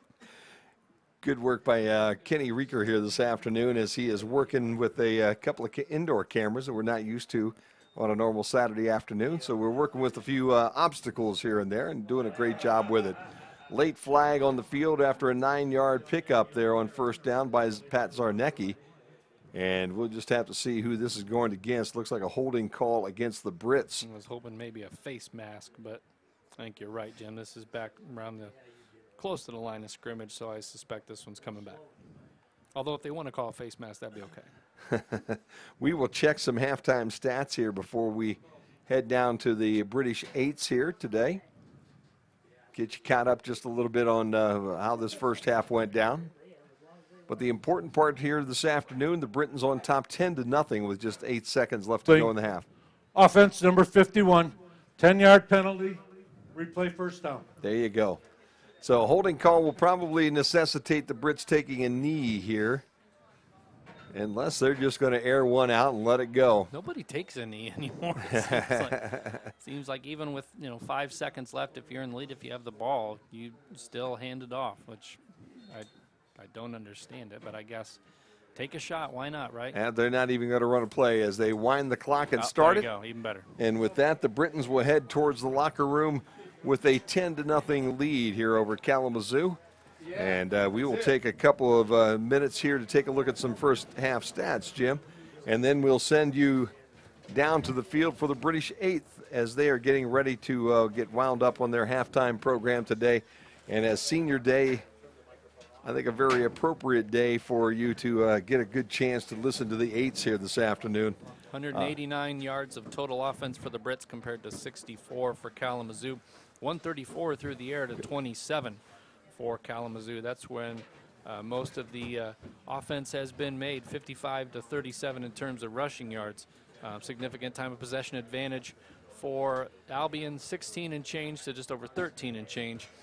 So dominating first half performance, but only a 10-0 score. Sam Blanzy, 18 of 39 for 134 and a touchdown. Freeman leads the rushers, 7 carries for 29 yards. Zarnecki 6 for 20, including that last run that was called back. Blanzy and Colby Canfield each have 4 receptions. Canfield has the touchdown reception of 13 yards. So 44 for Blanzy, 39 for Canfield. Koski does have 5 catches for 36. However, we have not called his number lately. We'll go back up and try to get some quick stats for Kalamazoo. And if we're unable to do that in time, Jim will get a switch down to the British 8th.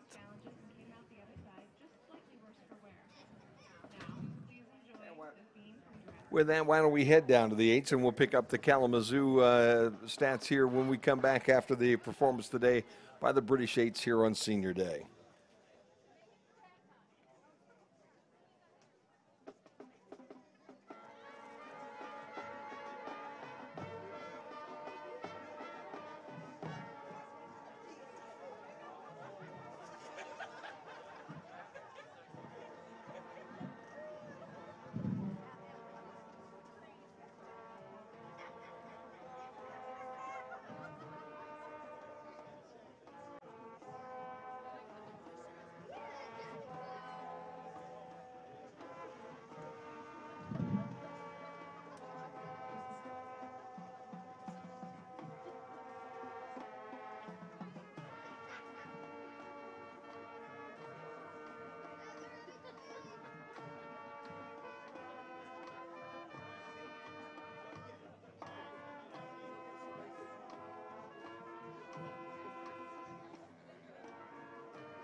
Is certainly known across all generations.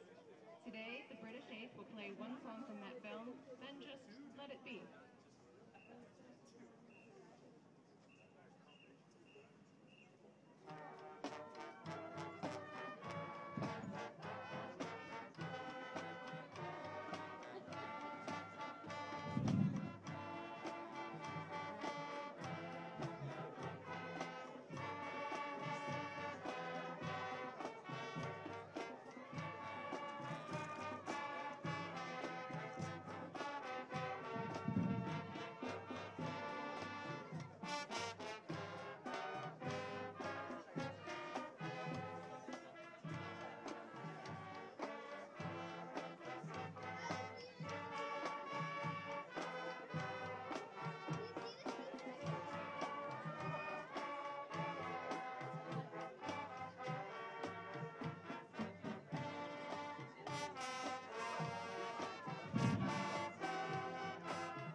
ready in each cell and decided to yell, "Let's swing and shout." The whole British 8th was dancing to the jailhouse rock. Let's rock, everybody, let's rock.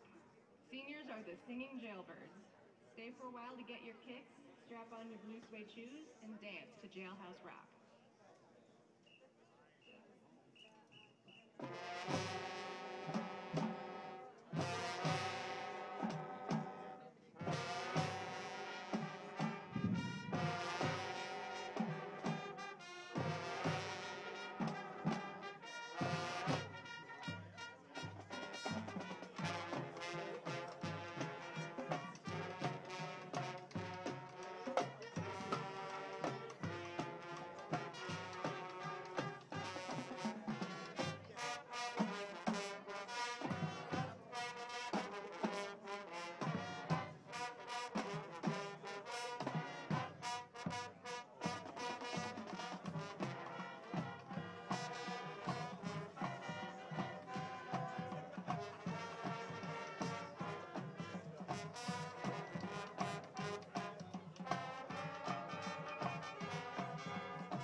Dedication and commitment to this outstanding organization. In just 4 years in the British 8, these seniors had nearly 400 hours of rehearsal. They have performed 10 different halftime shows, including the one you see today. They have performed the school fight song more than 200 times for literally thousands of football players, parents, students, faculty, and the community. They have done this out of love for marching band and pride in Albion College, and for that, they deserve this recognition today. On behalf of Albion College, Dr. Livingston, Dr. McElhaga, President Ditzler, and the British 8th, we would like to thank these senior band members who are making their final appearance on the football field today. Katie Bonney,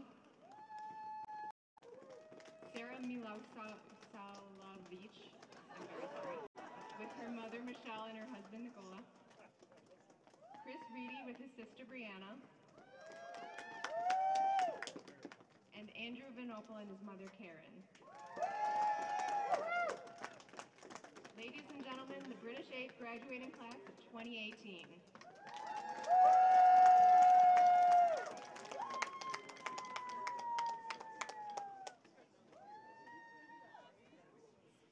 Like all things good in the world, it must come to an end. They may have many distractions, no more buzzers and bells, don't see the calendar passing, plays by sense of smell. Wish they could get a replay, but you never see them fall. Those senior band kids sure played a great final show. Here from the 1975 rock musical Tommy, Pinball Wizard.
performances at football games. Although the years will pass and it will be harder to remember the songs they played, there is one song they will never forget.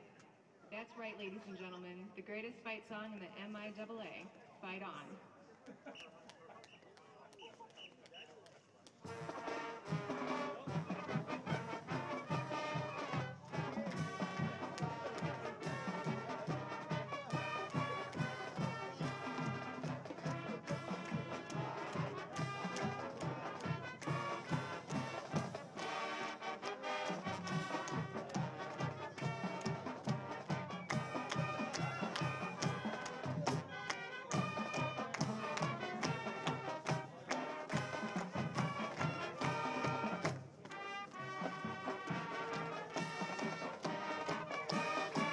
And as the British Eights leave the field here to fight on this afternoon, the Britons have done a nice job of fighting this afternoon as they lead the Hornets from Kalamazoo 10-0 here at the half. And before we get to our interviews here with both the coaches, we just end up with a little sheet in our hand, Jimmy. I guess we can go over a couple of the stats that we didn't get for Kalamazoo there early, and then I guess what we'll do is give you a little preview. We'll start with the men's program here this afternoon and hear from Jody May after Jimmy's done telling you what the Kalamazoo Hornets did in that first half. For Kalamazoo, Alex White, 5 of 14 for only 27 yards through the air. He also led the rushing attack with 7 carries for 20 yards. C.J. Foster, 3 for 10, and Pittman only 7 for 7. So good job by the defensive front from the Britons to shut him down. Through the air, 2 catches for 12 yards for Foster, 3 other players with a catch apiece.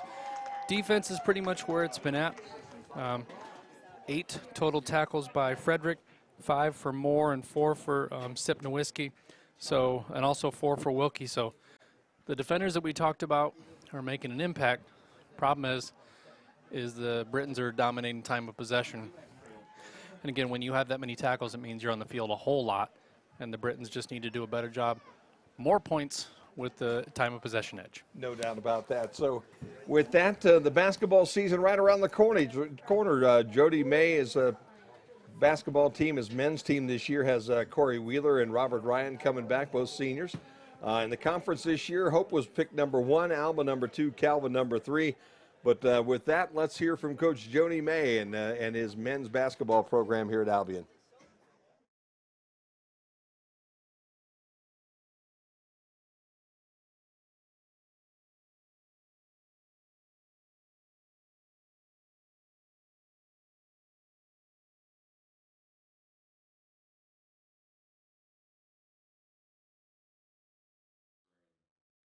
And really try to build on those things. I think we have a group of core returners. We have a lot of new guys, but we have 5 or 6 guys that played last year and played a lot that are back. We won 5 out of 6 games in February and ended really strong. We went on an overseas trip to France in May. Which was, we had a lot of success there and really a great trip for our guys. And then, so we want to build on those things this year. And we're talking a lot to our guys about those, how do you build on it? How do you continue to get better every day? And so we're really excited based on, what we did in February last year, what we did in the spring.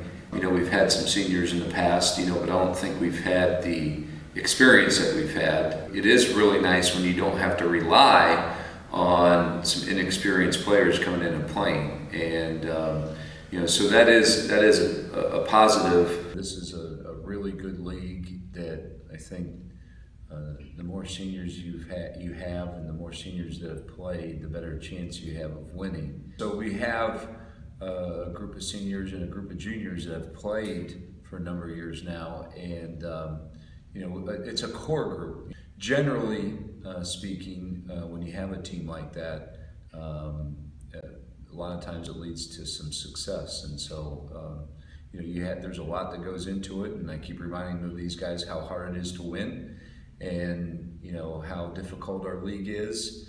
And, you know, so they have a lot of work to do. It's not guaranteed that you're going to win just because you're experienced, because it's hard to win. And, you know, if they can get that through their heads, then we have a chance. I think that they, you know, learned that how hard it is to win. And you know, games could have gone either way in February, and the ones that we won.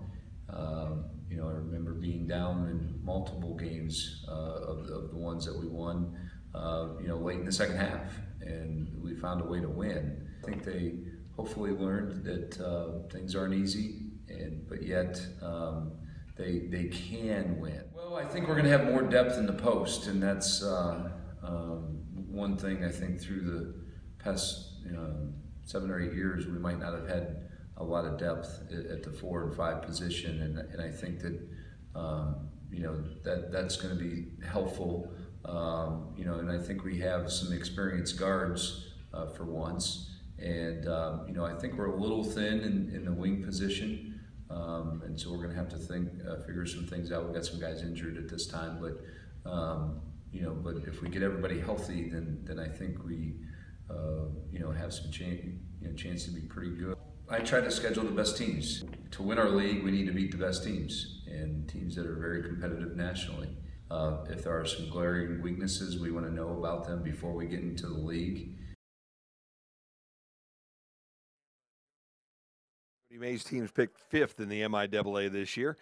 Coach Doreen Carden is in her 17th year here at Albion, and her team has picked 4th this year. They will start on the 15th at Anderson, and let's hear what Doreen had to say about her team this year.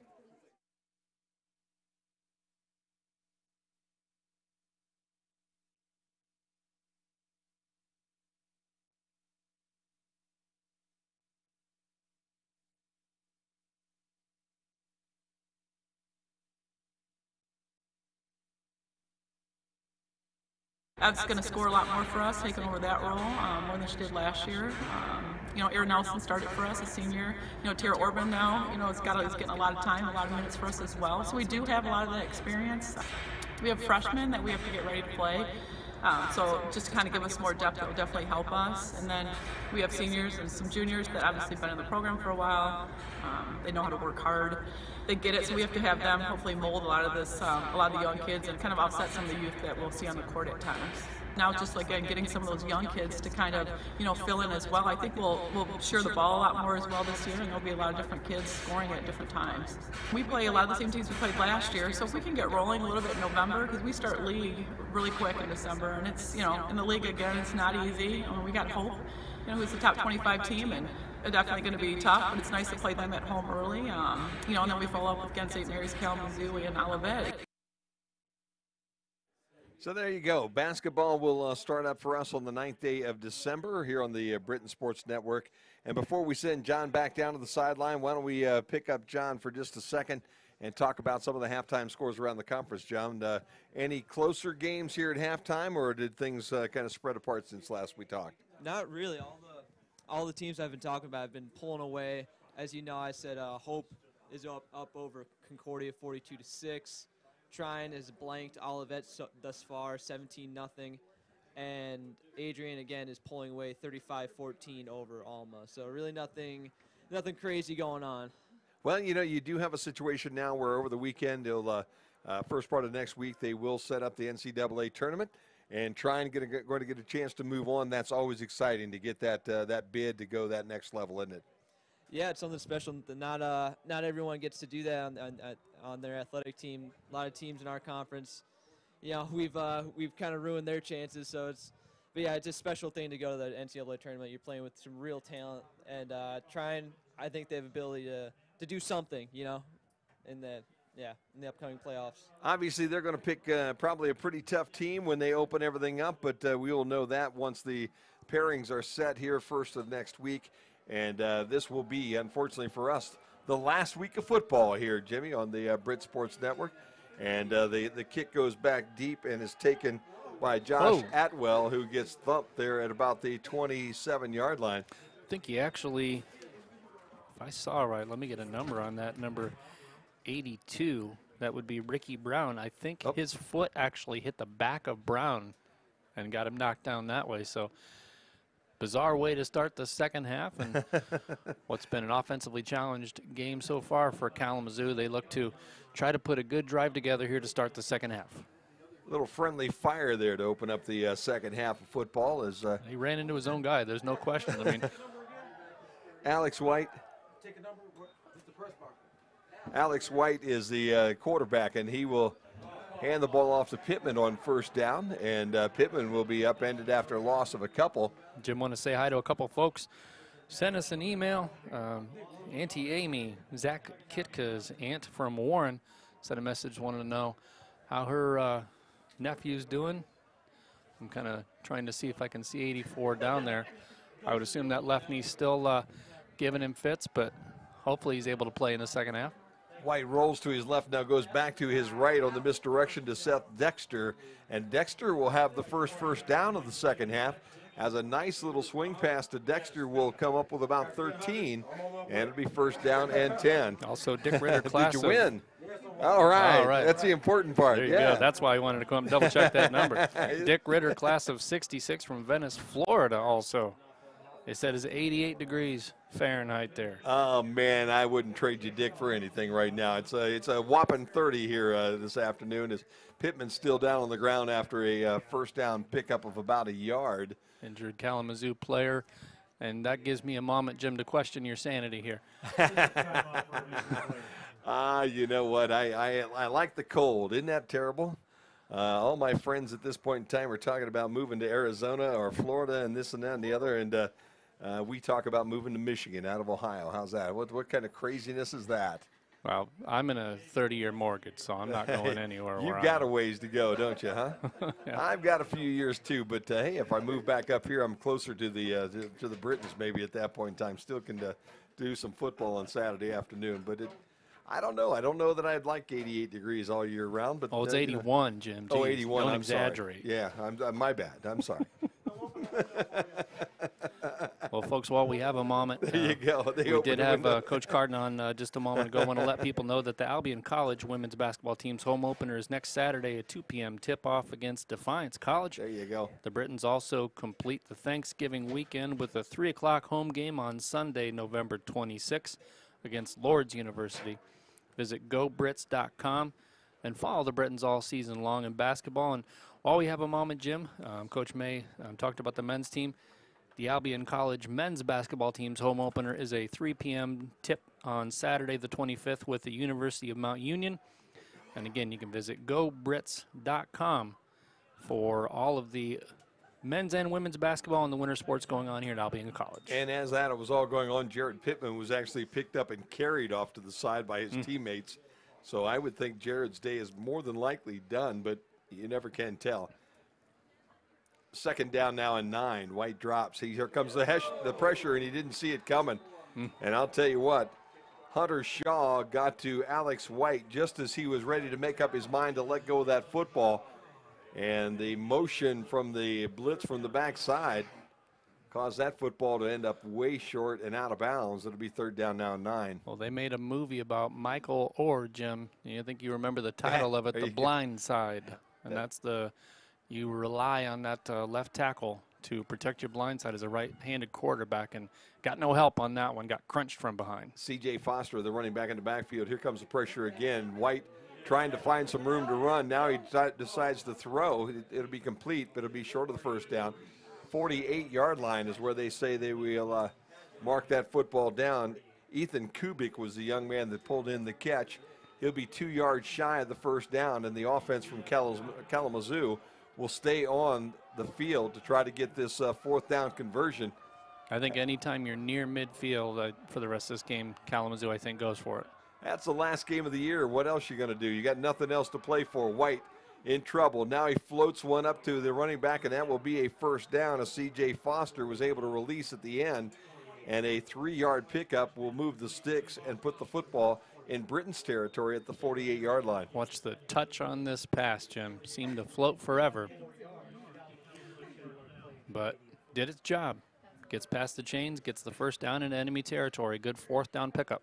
You have to be happy with Alex White the way he's been able to improvise this afternoon. Not that this offense has been all that prolific, but as this first down carry will result in a 1-yard loss. And again, you talk about the size of that running back, C.J. Foster, at 5'6" and 178 pounds. The freshman loses about a yard on first down. But White has been able to improvise pretty well this afternoon and make something out of nothing all afternoon. Yep. White No fear in the pocket either, Jim. Drops again. Now he has to roll, and he has pressure coming. And this time he'll make the wise decision to throw that one out of bounds as Dallas Reynolds wraps him up and introduces him to the carpet here at Albion. And again, I'm very impressed with, the fact the pocket's collapsing on almost every play. The Britons getting good push on the defensive front of Kalamazoo, but you're able to see him kind of step up in the pocket, slide to his right, roll out. The pressure doesn't seem to phase him. He knows when to get rid of it. They're going to have to take a shot downfield, though. Kalamazoo is. Otherwise, this is going to be a long second half for them. 3rd down and 11, and White's going to take your suggestion and go right down the center of the football field. Ball thrown just a little bit too far. Rayshon Robinson with some pretty good coverage. Zach Zagon was the young man that was intended for. And that ball just over his head as Zagon running that little skinny post right up that hash mark at about the 15-yard line. And White at the end of that play takes a hit and kind of stayed down for a moment, still kind of grabbing his helmet and asking the official not really interested in engaging in a two-way conversation. Just kind of looks at him out of the side of his eye and nods to acknowledge he heard him. Might not necessarily be entirely listening to that part of the conversation. A.J. Convertino will drop back to kick. And on the other end, Isaiah Gibson will wait for that kick back at the 15-yard line. This ball kicked away from him and short, and it takes a Britons bounce and drops dead at about the 17-yard line. So Brits will have the football. They've got 83 yards in front of them, but the first opportunity here of their second half to put a little distance between themselves and the Hornets. And I guess the first question in everybody's mind is, who's going to be the quarterback here to open up this third quarter? Sam Blanzy controlled the offense the entire first half. I think it's Sam Blanzy because I see Kyle Thomas, number 2, without a helmet. His hands in his pockets. There you go. There's the answer to the I'm question. wondering if he isn't still kind of banged up from the last few weeks. We noticed that he'd been hobbled quite a bit. So I'm wondering if maybe he has a hip or leg injury. That's possible. Right next to him, Doug Freeman, the senior running back, and they will hand the ball off to Freeman. And Freeman runs into opposition right at the 15-yard line, spins, gets to the 16, so back to the line of scrimmage basically. No gain. First down turns to second down, and second down is 10 yards away from that first down stripe. And for Zach Kitka's aunt, Amy, you'll be pleased to know that he is now lined up on the left side of the offensive line just behind the line of scrimmage. So it looks like that leg injury in the first half. No worse for wear here in half number 2. Blanzy drops and looks to throw. Got his guy on the cross. Guess who? Outside of the first tackle at the 20-yard line. And right there about 3 yards on that pickup. Coming out, it's 81 actually. Oh, is that 81? Colby Canfield that came out of that with that football, but you're right. He was right down there in that Kitka was right there with him. Third down now and about 5 for the Brits. Also want to say hi to Nancy Travis, graduated from Albion in 1969. Nephew is Kalamazoo's quarterback, Alex White. She's watching from Sanibel Island, Florida, poolside. You have to keep rubbing it in by saying that you're poolside or that you're by the ocean or that it's 80 degrees. There's Canfield again for the first down hookup. I think we're just going to have to start telling stories on our own here, Jimmy. I was going to say, yeah. We're sitting here in the hot tub on the third deck of the press box here. How do we know that they're really poolside? We need pictures, I think, is what we're having to see. Yeah. We asked for documentation from the gentleman out of California a couple of weeks ago. And he was quick to respond. Yes, he was. First down and 10 as the Britons open up with their first down of the second half. Blanzy to Blanzy will get another first down as Brian will step out of bounds at the 41. I think it's fair to question the veracity of that story, Jim. I think so, too. Sounds really good that you're sitting somewhere in a nice warm spot, but prove it to us. That's right. That's what we're saying right now. Sanibel Island, sure. First down and 10. We're just envious right now. That we are. Freeman gets the football, and as soon as he touches that ball, there's 2 or 3 Hornets in his way. Fights off a couple, gets a yard. It'll be second down and 9. Really haven't had a whole lot of good cutback opportunities on the ground. Have to give the defensive line and especially the fast linebackers for Kalamazoo a lot of credit, playing excellent run defense today. The Britons have been able to do damage through the air, but have not really been able to balance it out with a good ground game. Second down now and a short 9 for the Britons. Let's see what can happen here. Zarnecki into the football game, and Zarnecki just follows his offensive line to the 45-yard line. They'll mark him down at the 46. So Britons now 5 yards shy of that first down stripe. 9:45 and counting here, quarter number 3. Zarnecki did about the best thing you can do given his height compared to the offensive line's height. Just kind of got down with a low center of gravity and kind of camouflaged himself with that offensive line to push the pile forward and get as much as he could right there. Blanzy in the pistol, waiting for the football, drops back. Now he'll run. He's got room. Blocker in front of him, but that good block tackle basically wears out a little bit early. And a nice job to come up and make that hit. I think Josh Vance, 25, that made that hit, but Blanzy will be a couple yards shy of that first down. And the Britons, who had pretty decent field position to get started with everything. Jacob Frederick, our camera ops, are telling me was the person that got that tackle on that one. Fourth down now and a couple for the Brits. Our spotter, Sam Murphy, told you. That was 31. That's good to have Sam over there. Able to see those numbers when we're not. Still can't get the 87 and 81, and now 84 straight. There's too many. Kicks it to the right sideline. It's fielded down there at the 15, out to about the 19-yard line. Rodriguez with a belly-to-belly suplex comes up with the ball at the end of that play too, but down by contact. Paget was the young fellow with the return. The ball sitting on the 19 gives Kalamazoo their second opportunity here in the third quarter. And let's go down to the sideline right now. John's down there. I'm sure he is in touch with the MIAA universe.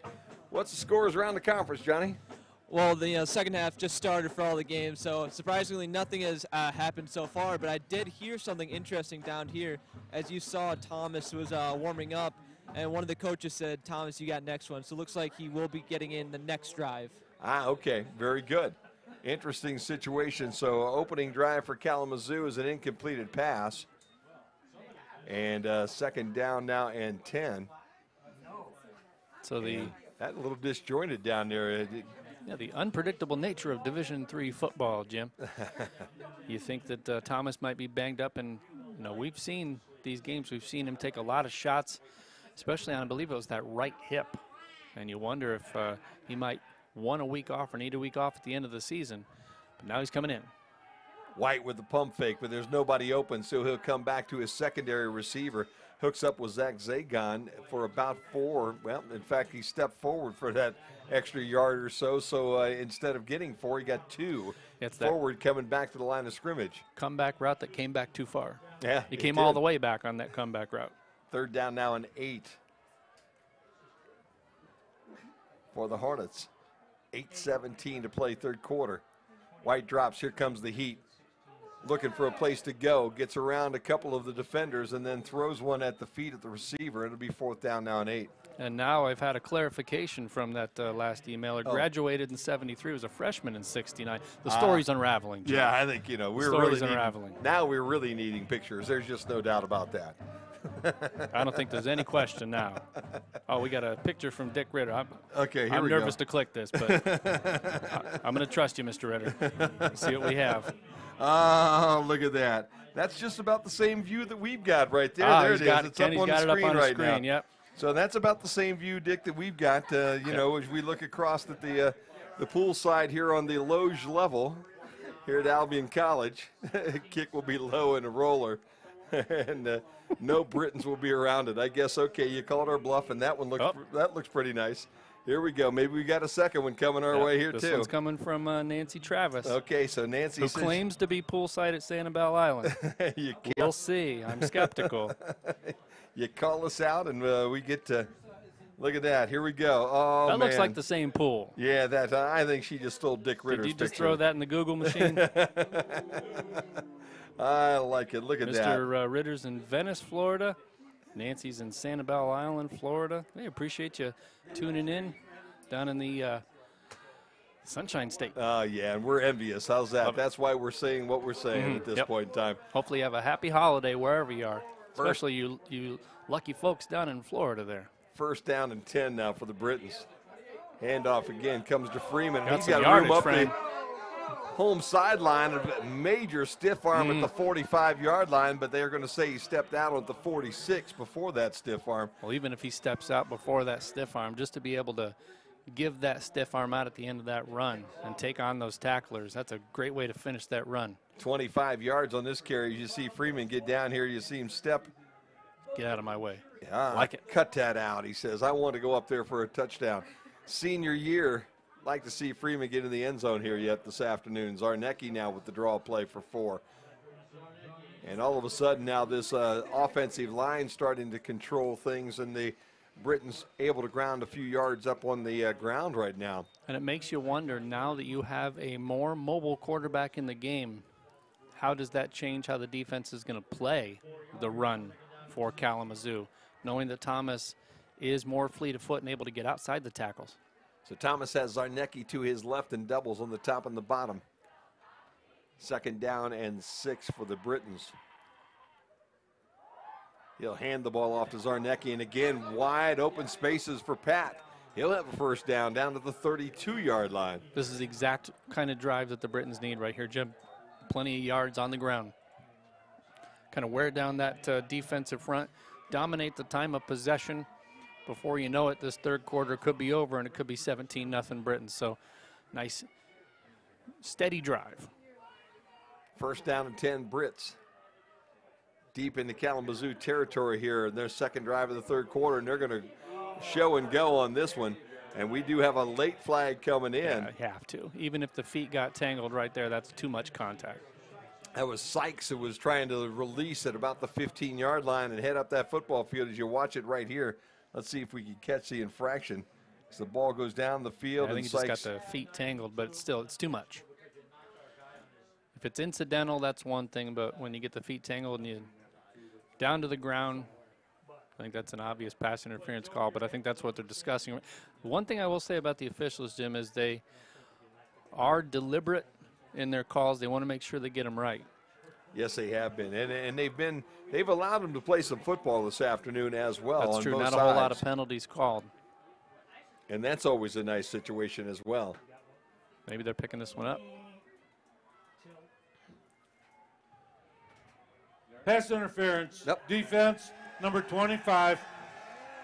15-yard penalty, automatic first down. Little John with the sideline, I think, down there too, Jim. As you saw a nice roar from that contingent of Britain's players. 7. Okay. I like your kicks. Do you remember that earlier in the season? The official saying that to one of the players. Hey, I think it was Blanzy, right? Yeah, it's exactly. I like your kicks. I just remembered that when I heard the hot mic there. So the Britons will have a first down. Football will rest at the 22-yard line of the Hornets. That's a highlight we have to keep for the reel. 6.5 minutes to play third quarter, and the Britons trying to stretch a 10-0 lead. Handoff goes to Zarnecki. He'll cut back and be inside the 15-yard line, about the 14-yard line. So give him 3, maybe 4 on that one. It's really been an all-run drive. And the yardage in the last play, of course, a pass play, but not a completion, just a penalty. So other than penalty, really everything they've gotten, I believe, on this drive has been on the ground. Good to see. And, you know, in this game, if you can get that extra touchdown on the board and grind that clock the way that we are, the ideal is this afternoon to end up with a win. As Thomas fakes and calls his own number, he says, I've been sitting on that sideline a little too long this afternoon. And Thomas will work his way to about the 12-yard line. They didn't let him spin out. Kept trying to string that one out to his left right there. See, good open field tackles. Not letting him get too far. Finally cleaned up at the end of that play by 31 Frederick. They don't miss a lot of tackles, Jim. No, they don't. They've done a nice job this afternoon. Thomas came into the game with 366 yards of rushing on 90 attempts. He's got 1 here this afternoon. Thomas now looks to the other sideline. He's got his guy at the goal line. Got it's it. Complete. Is it a touchdown? Yes, It sir. is. Tyler Sykes, I believe, 83 with the football. Yep. There you go. Look at this. Looking up on the top side. Rolling. Uncorks it just before he gets hit. Puts it in the corner of the end zone where only his guy can get it. That was Ooh. close. I'll I tell think you that what. lead foot was out of bounds. But I think if we were on ABC here this afternoon and they looked at your video again, I'm not sure Sykes got that foot in. well, all we have to just do is wave our hands and say, nothing to see here, touchdown. 16-0 with the extra point for Fabry through the uprights, make it 17. And the Britons on top with 5:13 to go here in the third quarter. I'm interested to see if there are any Brit graduates in Hawaii. Hey, there you go. If you're from Hawaii right now, on either side, let us know you're out there. Here's the throw again. Here's the catch. Maybe watch the There's right, Sykes. see if the right foot is down. Right foot is Yep, down. there you go. It looked like looked like he was bobbling. Yeah, that was a close one. Yep. Tough call down there at the Hey, corner. there's no tap backs. Not at all. He had the ball. He Once- ended up with the ball. Yep, and they've already kicked the extra point, so it's too late. So the Britons stretch the lead now to 17-0 as they will kick this football back to the Hornets. Ken Reeker just kind of winked and nodded at me to let me know that one was good. There you go. That's the important part. I trust Ken. Keegan Rickman will be the young guy at the top of your screen, 20. Not a whole lot of wind at this point in the day, too. Pretty calm day out there. C.J. Foster right in front of us, and they will kick the ball towards Foster, who will field at the 12, right up the middle of the football field. And in fact, that's 14. Josh Atwell, not 24. Atwell, 14, out to the 27, 28-yard line. First down and 10 now, Kalamazoo. I think Rodriguez on the tackle. And, folks, for those of you already planning for holiday events, the Greater Albion Chamber of Commerce and the City of Albion will bring back the Albion Aglow Parade Friday, December 1st. And the Albion College Music Department presents its annual Lessons and Carols series at 7 o'clock Sunday, December 3 inside Goodrich Chapel. Not Goodrich Chapel. Also, don't forget 4 o'clock tomorrow, the British 8th will perform their fall review. So a lot of good stuff happening. Alex White will drop the pass, and he's in a lot of trouble. 41 is Jacob Wickens. He got there first, but he had some help after that. Wickens drops him for a loss all the way back to the 21-yard line. Offensive line definitely not doing the running game and the passing game any favors. You're seeing way too many Britons in the backfield before the quarterback's even through his 3 or 5 step drop. Mark it at the 20. It's a loss of 9. Second down and 19, and here comes the pressure again. And this one way over everybody's head as Ray Sean goes up in the air to maybe pull that one down. A nice little, nice little article on Ray Sean Robinson, Ray Robinson, up on the GoBrits.com webpage this week. If you didn't get a chance to read that one and watch that one, see that one, it's worth your time. What a wonderful young guy, and a lot of things that he's been part of and been through. It really gives you a whole new insight to a college football player on a Saturday afternoon. Pass will be late, will be caught at the 31, and a late flag might be a roughing call against the Brits. And That'll what be against should Rodriguez. be a 4th down and about 8 is about to turn into a 1st and 10 here for the Hornets. Watch the finish. Rodriguez in the middle of the screen right here. Knows where this one's going. Already out of bounds. Gives him the shove. Didn't mean to, but did enough. And once he is out of bounds, you have to protect the player. Late flag. And even if you didn't see who made the infraction, you see the hands go up at the end. Personal foul, late hit out of bounds, defense, number 35, 15-yard penalty from the end of the run, automatic first down. So that'll keep this drive alive for the Hornets. Gonna put him up near midfield. Yeah, and best field position they've had for quite a while, as the Britons defense has done a nice job of keeping them pinned back deep in their territory here in quarter number 3. So Rodriguez, definitely an aggressive player on defense right there. One step too late. White swings this one out to 24, C.J. Foster, and Foster will get a couple before he's wrapped up and dropped right before that midfield stripe. Coming all the way across the field, Jacob Wickens, actually, from his right linebacker spot, came up and made that tackle for just a short gain. 4:03 to play and counting. Third quarter, Brits up 17-0 here now over the Hornets from Kalamazoo. White drops and he'll run.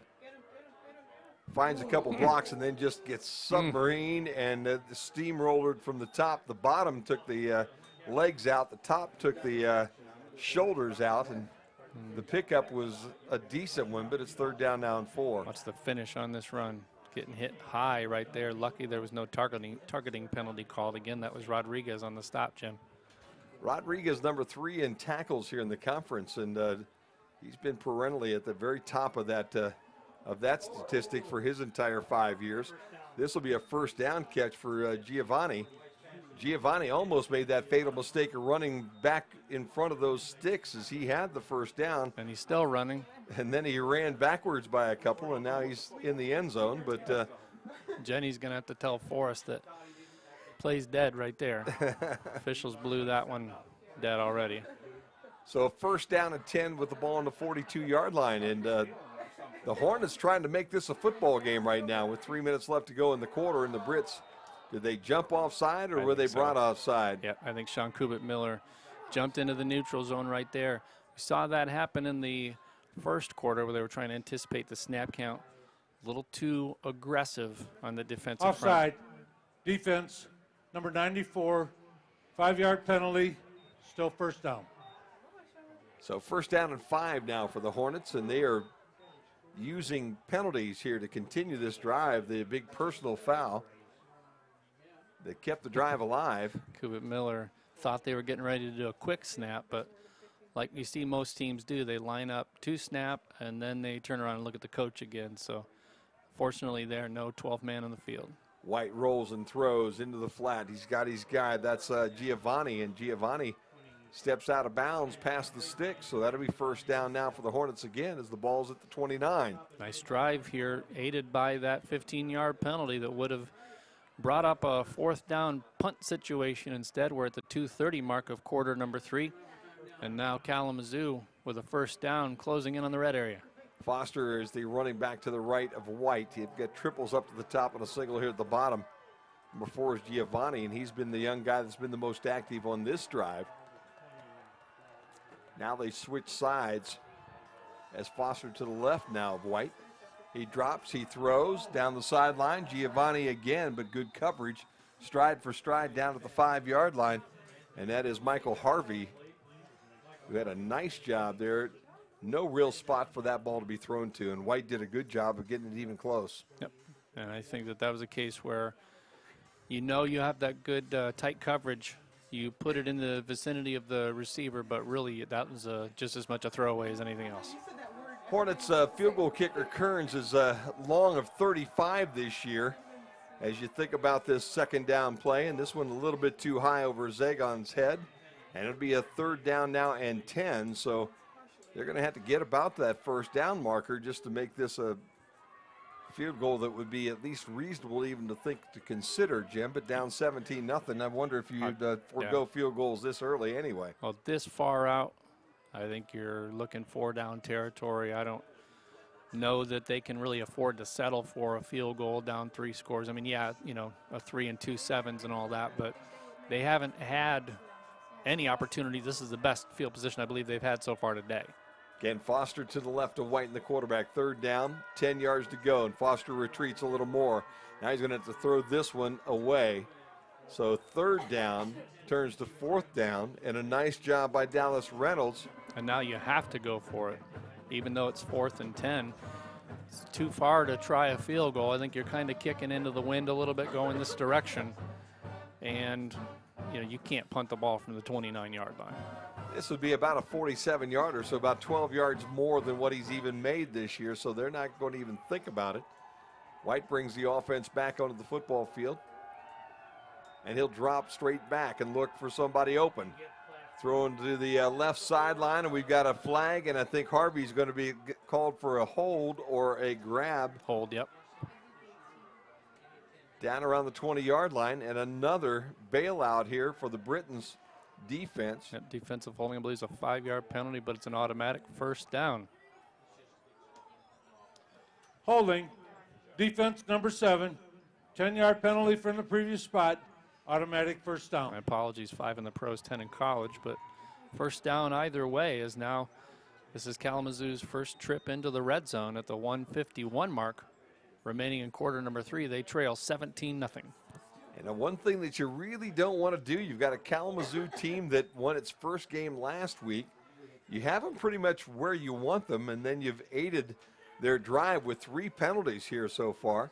As the pitch goes to Foster, he goes around the corner. Well, you're letting him hang around is what's happening. Foster gets 7, yes. You're letting sure him hang. are. The penalties have allowed drives to be sustained so far. The Britons haven't paid for it, but this is by far Kalamazoo's best field position. White gets away from the rush and is able to kind of underhand that one away and up the field and out of bounds for an incompletion. Yep, and he's outside the tackle area, which is why it's not a grounding penalty. What a job by White to be able to get rid of that football. It was Hunter Shaw that had a hold of him, was spinning him around. He was able to shake free just long enough to realize he could throw that ball up the field and get rid of it. This one will definitely take the incompletion. You are in great field position. You don't want to go back 5-6 yards to bring up a 3rd and 8. You'd rather have a 3rd and 3, 3rd and 4. Alex White, again, a senior. So the young fellow who's played 4 years here in the MIAA, getting his money's worth on his final Saturday, and he throws this one high and over everybody's head through the back of the end zone as he was getting nailed by Dallas Reynolds again. And Reynolds at the end of that play plants the quarterback in the turf, turns around and looks cautiously at the official, probably for what felt like an eternity, and then sees no flag and then helps him up. Because, I mean, the way this drive has gone, everything that can go wrong has gone wrong penalty-wise for the Britons. So in this case, they're going to try a field goal as the kicker looks like looked like somebody was coming off, taking a jacket off like a relief pitcher. Greg Kearns. That would have been interesting. Did you catch that, Jim? I did. Had a player with a jacket running onto the field. Yeah, basically, Dylan Paget is the holder most of the time from what we've seen, and White will hold this time. Kearns knocks it through the uprights, and just like that, it's a 17-3 game with 1:24 to play. Yep, you did need the 3. You know, still a 2-possession game, but you have to start somewhere as Kalamazoo, and by far their best drive of the day, aided by a few first down penalties. You know, got them 3 points on the board. Down to the sideline. John, how about some updates there? Everybody's getting close to the end of the 3rd quarter, I would think. What's the rest of the league look like? Yeah, Adrian continues to pour it on over Alma. It is now 49-21, and trying still not. I mean, they've shut out. They've shut out Olivet so far, 20-0, but not as explosive as we've seen here. No doubt about that. You kind of wonder maybe if they've got some of their starters on the bench here at this point in time. Everything's locked up. Even if they lose, I don't know that they change much in the way of position or ranking or anything else, John, so it might be a possibility as well. All right, Kalamazoo to kick this off after a lengthy drive, aided by 4 penalties that I remember. A couple of them on 4th down that keep things moving, and 2 automatic first down penalties on that drive. Allowed that drive to sustain. Now it's 23 and change to 20 and change time of possession as that sustained drive by Kalamazoo draws them a little closer at 17-3. Brits have Ray Robinson down here on our side, and Zarnecki will field it at the 7. Cuts back towards the visitors' sideline and gets tripped up at the 21. Good open field tackle right there by Jake Osen, 47. Boy, we've called his name an awful lot this afternoon too, Jim. Freshman doing some really good things on special teams. And as you said, I think I've been more impressed just by the way that they tackle. There's not many Britons who have gotten loose today, stepped out of tackles. Boy, once they engage you, they wrap you, and you're not going much farther. Yep.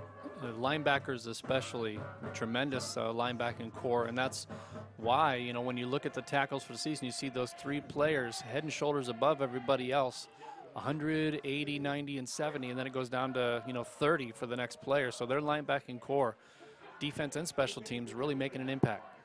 Thomas has Freeman in the backfield with him. Right in front of us is Sykes. And let's see if they'll go to the air or try to control this game on the ground again. Throw a little bit behind Tyler Sykes at the 32-yard line. He tried to make that adjustment but couldn't pull it in. And that's the difference between left-handed quarterback and right-handed quarterback. He's going back shoulder, which is forcing him to do a 180 right there in his pattern. and reach back with that left arm. That's would have been an impossible one-handed catch. Second down here and 10 for the Brits. The clock stops with 1:15 to play in quarter number 3. Britons really could use a good solid drive here to put this one on ice. Handoff delay goes to Freeman. He'll reverse his ground. Thomas gets a block on the corner, and Freeman gets around the end close to the 28-yard line. Actually went out at the 30, but they had stepped out at the 28. And so the gain will be about 5, and it'll set up 3rd down and 5. And I'll tell you what, the little fella, Kyle Thomas, able to set that edge there for Freeman that time, Jim. If nothing else, you just get in the way. That's all you need to do. And that's all you had to do, yep. 43 seconds to go. He's actually put his shoulder down and made a block. Yep. Earned the respect of the running back, I bet, for sure. Here comes the blitz. At least they're showing it, and they do bring it. Ball goes underneath to Freeman, but it's a little too hot and a little too high. If that ball would have floated a little more, Freeman with an easy catch and maybe some decent yardage afterwards, but the pressure coming right in Kyle Thomas's face caused him to throw that one on a line drive. It goes incomplete, and the ball will go back to Kalamazoo with still 31 seconds left to go in quarter number 3. But look at what we have, Jim. A quick 3 and out with the clock stopped, 31 seconds to play, and Kalamazoo will get the ball again with what could be decent field position. Still in quarter number 3, only down 2 scores. They should get at least 3 more possessions. Dexter waiting for the kick. Blanzy with a pretty good one. This one's a shorter one that will hit at the 39-yard line and then take a Kalamazoo bounce to the 42, where the Britons will down it. But, boy, I'll tell you, Blanzy, who has just been booming them all day, has a bit of a short kick on that effort, and the ball will be in great field position now for Kalamazoo. So again, I want to invite everyone who's watching, send us a line at webcast@albion.edu. Let us know which poolside you're sitting at in Florida. And one of these days we will take a selfie here and show you the hot tub that we do these games out of on top of the roof here with our camera ops. And unlike our camera ops, we're still sitting up here because we're tough guys here on a Saturday afternoon, aren't we, Jim, huh? If it wasn't a family-friendly show, we'd take this picture and show it to you. Oh, the completion close to midfield, and look at this. Zagon pulls in the reception. They'll say he's down at the 47-yard line. Give him about 5, but you can just see this Kalamazoo offense with a little confidence, don't they, huh? Yep. Every play is a positive play right now. The defense was getting a good push before as we go under 10 seconds to go. But all of a sudden now they've got their timing down. Kalamazoo doing much better on offense. No Jarret Pittman here, who's went out with a leg injury here earlier, and with that the third quarter will come to an end. So we've got 000s on the clock here at Albion, and the Britons up 17-3, as we're going to give this to Kenny real quick. When I first read about the Flint water crisis, I started thinking, I think I know this story. It seems like something I'd read before, and I thought it's got to be an old play. I think I read a play in drama school, and so sure enough I went back and found this Ibsen play, and it's uncanny, the parallels, that there is a doctor, Dr. Mark Edwards from Virginia Tech, who was the man who originally was the whistleblower on the crisis in Flint, and to see the parallels between the way he was treated and the way that Dr. Stockman is treated in the fictional play written 135 years earlier was just chilling. When I got the job at Albion, I said, this is something that we have to do.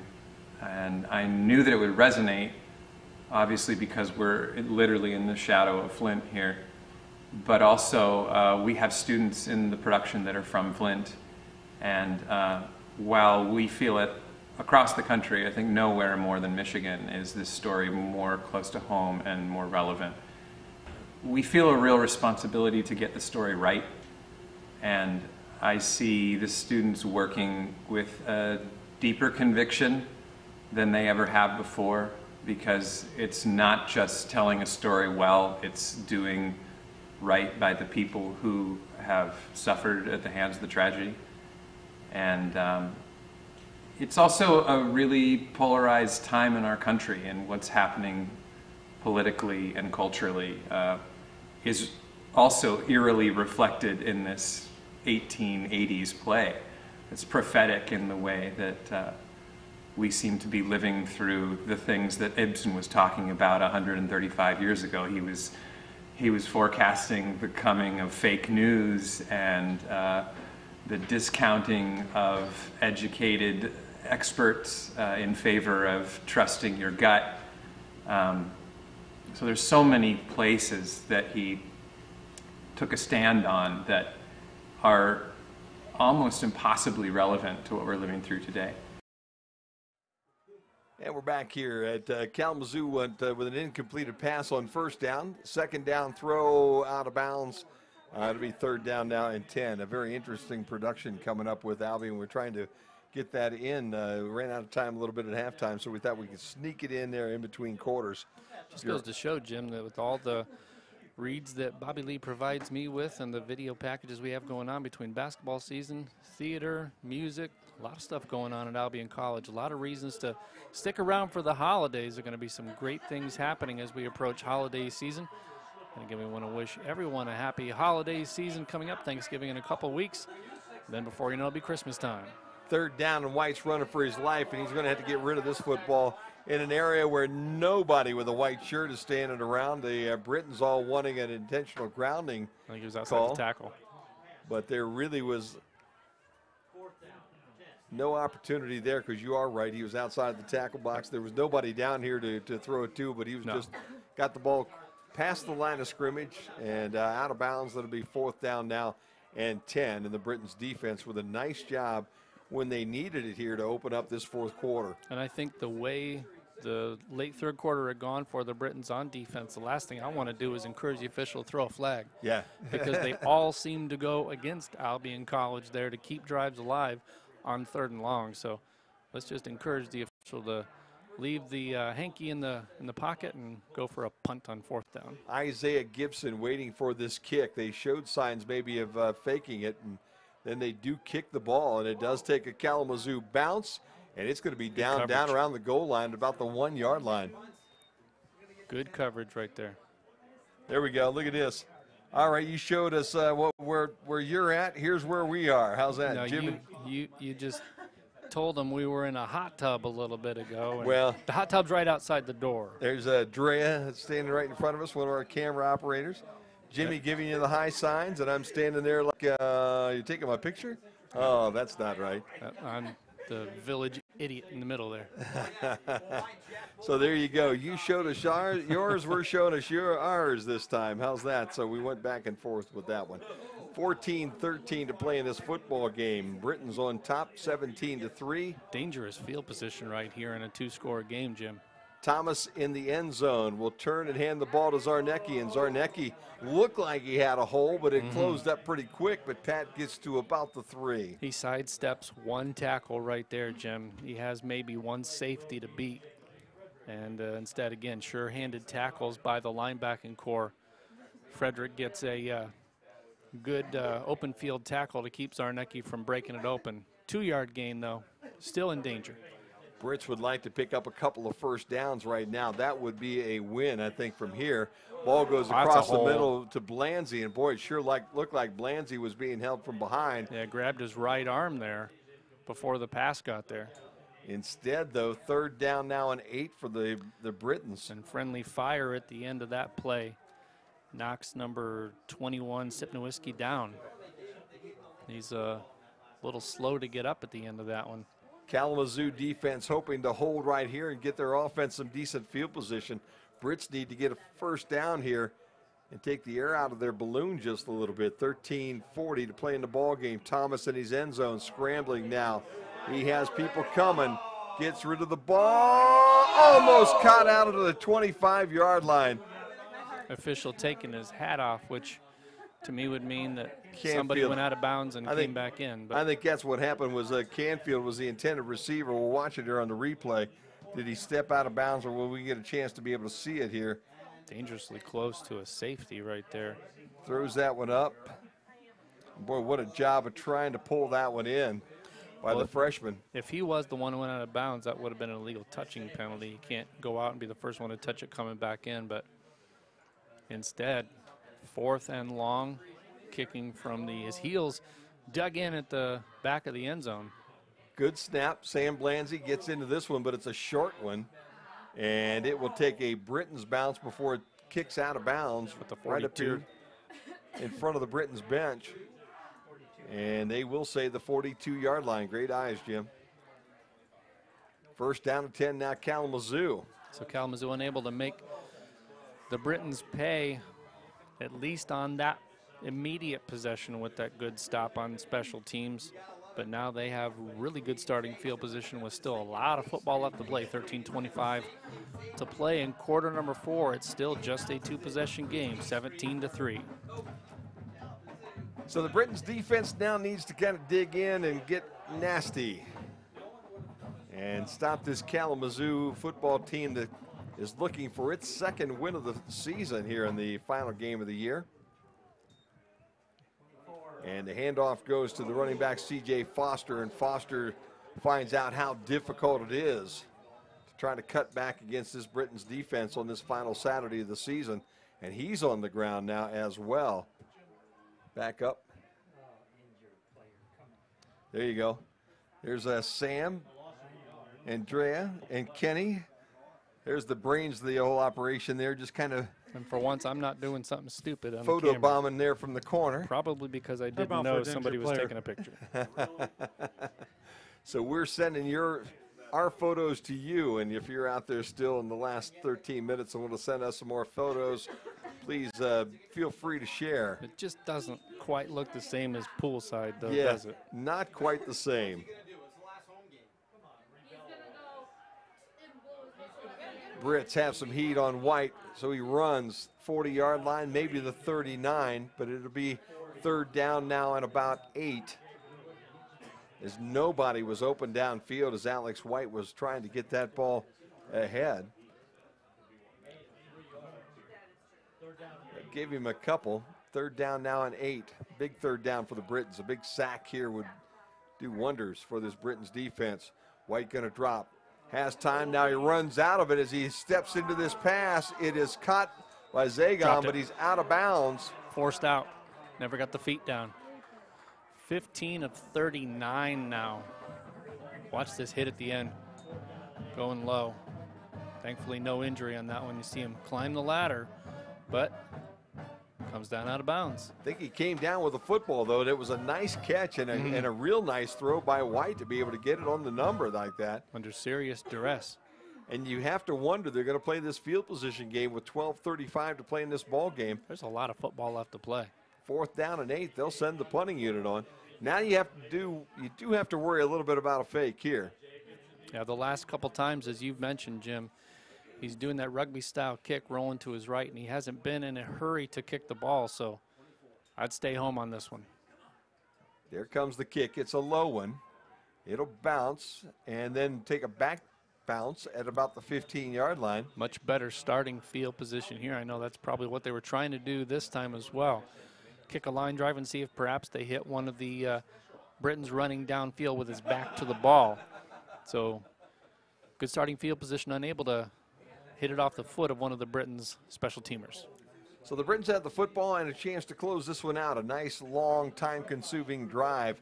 Are you a little surprised the last time we started to throw the football a little bit more, because that first series that we came out and just ate up the clock and just pounded that football down the field for a touchdown? It surprised me a little we didn't come back out with that running state of mind. Well, I think that last drive you're backed up inside the 1-yard line. You kind of have to put it up, especially since you're running the pistol. You're 4 yards behind the line. That means you're 3 yards deep in the end zone when you're handing it off. That's a risky proposition. Elverson Mitchell is the running back in the backfield, and they'll hand it off to him. And a nice job again by Kalamazoo to cut that run short. About a yard. Frederick. And Jacob Frederick, the junior. I think he has to have at least 10, 12 tackles today. Playing a real nice game this afternoon. In fact, that Kalamazoo defense all the way around doing a nice job. Pickup of about 2 there for the Britons. 12 minutes to play here in the ball game. Thomas going to throw this one. He's got it to Blanzy, and Blanzy will be close to the 25-yard line, which will make him close to the first down marker but about a yard short. Jacob Frederick now 14 tackles, 9 unassisted or solo tackles. So, Man, I mean, they played he well. doesn't miss. No, they really have done a nice job this afternoon. When he gets a hand on, forward progress is usually stopped at that point. Again, a relatively young football team that's had another tough season here at Kalamazoo, and the Britons hoping to keep them in that same spot. Uh-oh. Mitchell, 40, 50. Does he have the afterburners to get there?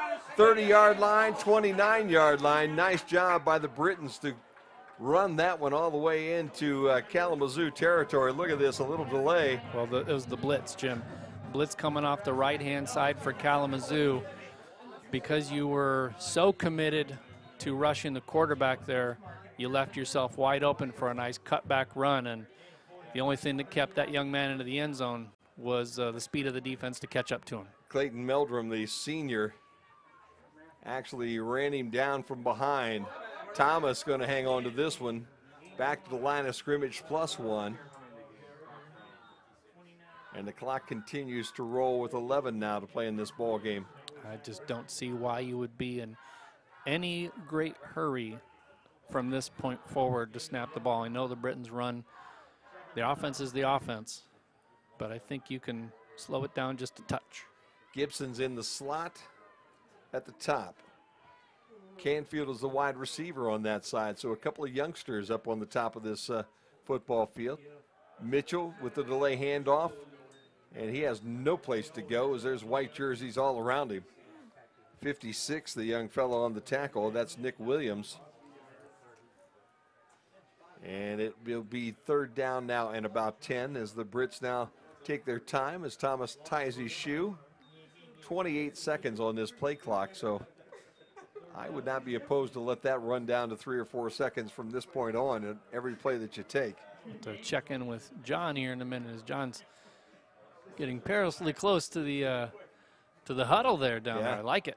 He's calling some plays, I think. The inside edge. Thomas decides to run, looking for a block, gets one, 25, and then drilled out of bounds at about the 23.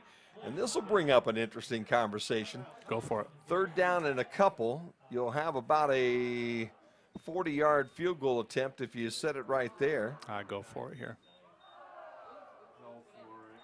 And they appear to be leaving that offense on the football field right now. If nothing else, try to draw them off sides and burn a timeout. Fourth down at about 3 for the Brits. Mitchell goes to the right now of Thomas, who lines in that pistol. Will Thomas call his own number? At 3-4, look again at those very active linebackers. No, he'll throw this ball on the crossing route to Moore, and that one skips to Marlon Moore. And the ball now will go over on downs to Kalamazoo, and that ball really, if you've got one real problem, you've got to at least give your receiver a chance. That ball didn't get there from Kyle Thomas as he grossly underthrew that one. So the freshman has a few things that he's got to work on in the postseason, and I think that's one of them. One of the things we've seen is just exactly arm strength, that. Yep. And again, you look game by game. Season long, I think it's safe to say that Thomas had a really good freshman season. But today, quarterback play-wise, Blanzy, I think, has outplayed Thomas. So it's first down to 10. White drops back. Now he's going to just take a seat because he realized there was no room and no way out of the little jail that the Britons had formed for him. And I think a good job today of the Britons of not over-pursuing. They've made that push off the line of scrimmage, Jim, and then they basically just walled White in and not allowed him to go anywhere. And Alex White on the season had done a pretty nice job of running the football. Got to call that one, yep. As we have a record number of flags being thrown in. Everybody got in on that one. This will be number 66, Travis Coop, on the false start. And Nancy False Travis start. sends us another Offense number email, 66. Ken. It says, 5-yard penalty. why we have pool Second cages. down. Oh, look at that. Oh, man, there you go. Is that might be, is that a gator, you suppose, or probably a gator, or I don't Or think a it's a croc, yeah. One of the two, man. That's just a baby, though, right, Nancy? Either way, I don't want that in my front yard when I go out to get the paper on a Sunday morning. How's that? Nope. Second down now in a bunch for Kalamazoo. White drops. Now he proceed into his end zone. Is he going to go down? He throws it away. I'll tell you what, are they going to call grounding on that one? Nope. Got past the line of scrimmage. Yep. Line of scrimmage was at the 12-yard line, and he was outside the tackle box. Here he comes. Did you see the heat? Tackle box is at about mid-stripe right there, and you can see he's well outside the far hash. In the grasp, doesn't matter. Gets it past the line of scrimmage, and he's outside the tackle box. So you'd like to get a safety there just because, you know, the defense, that's a definite feather in the cap, but good scramble ability to get rid of that one. Joe Fullerton was the young man putting on all the pressure that time. 3rd down and a whole bunch. White throws across the middle. He's got his guy. That'll be well short of the first down. C.J. Foster out to the 17-yard line. And it'll set up 4th down and still about 16 for Kalamazoo. Nancy's going to have to send us a follow-up email now and show us a picture of her catching the crocodile.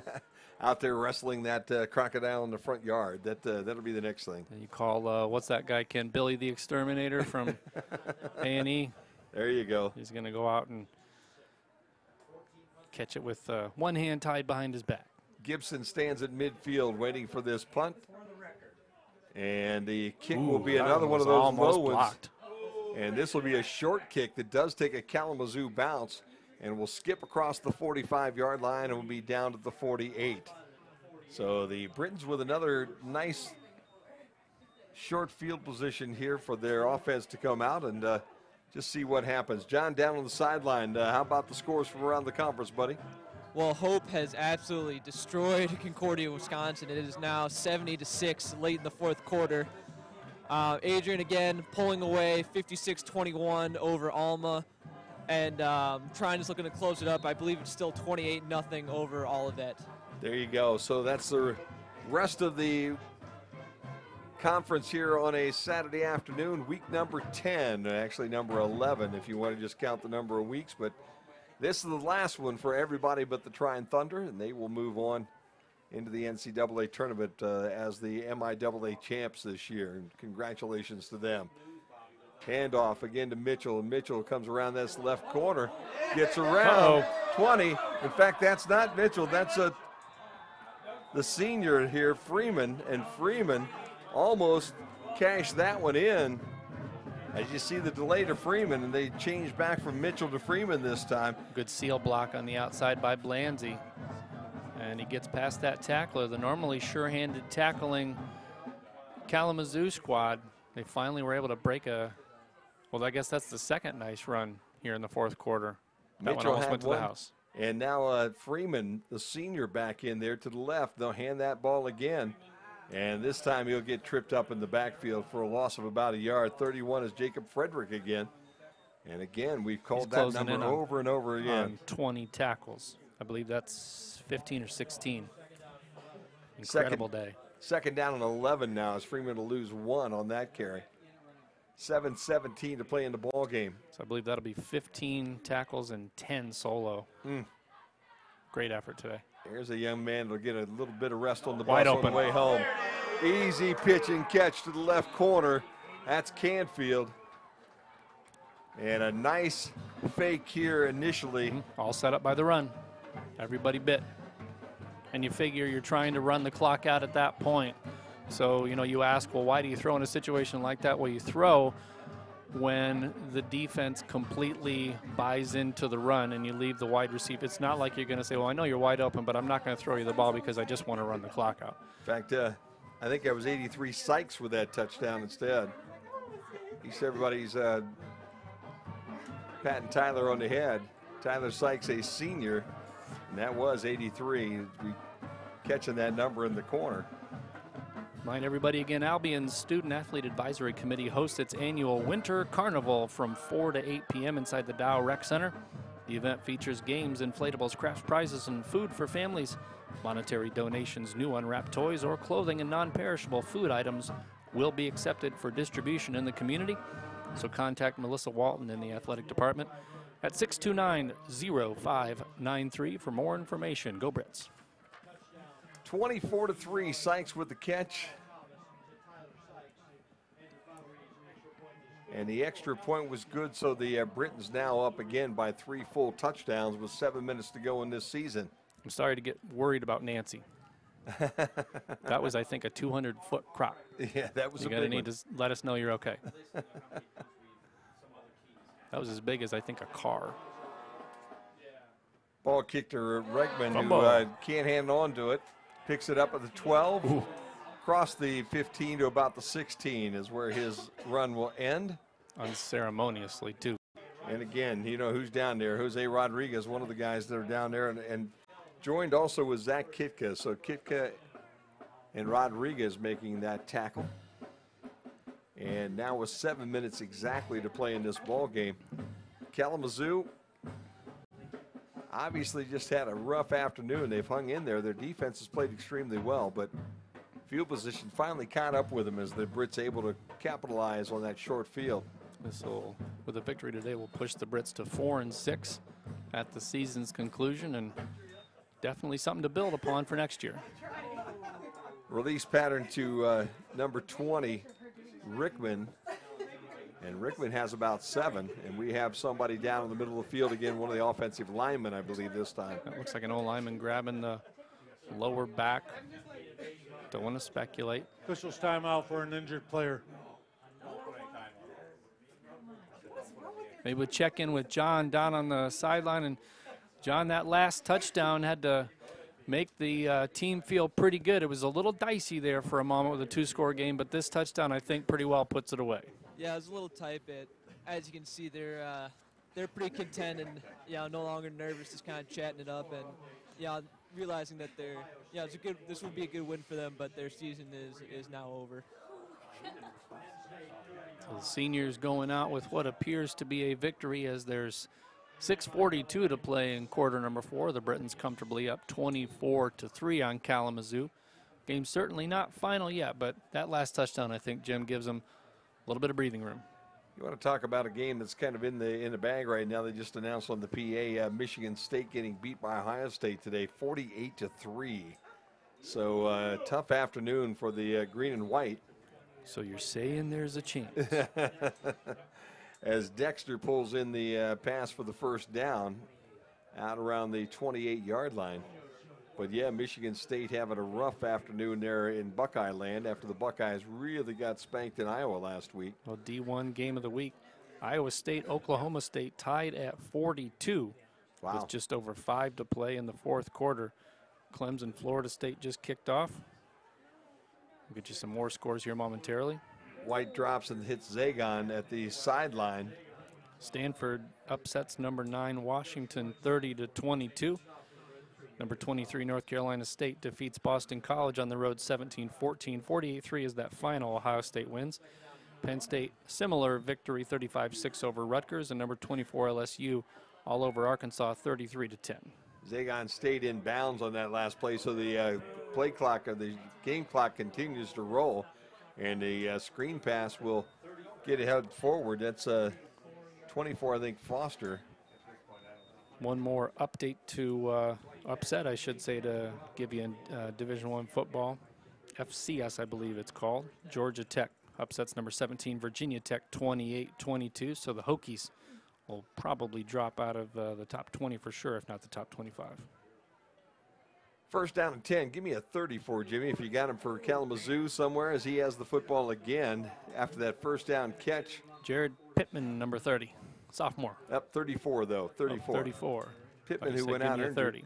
Hunter Roberts, the freshman out of White Lake. Hunter Roberts, 34, now replaced by 24 C.J. Foster.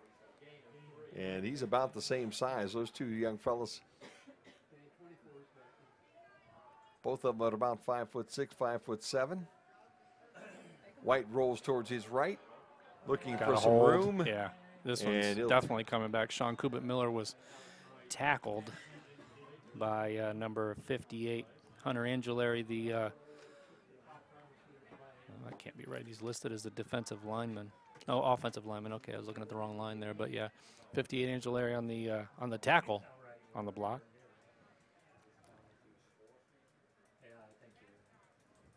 Spot of the foul was right around the 40-yard line. A holding call, and I believe the Holding. Offense, number 58. 10-yard penalty, previous spot. Replay, second down. There you go.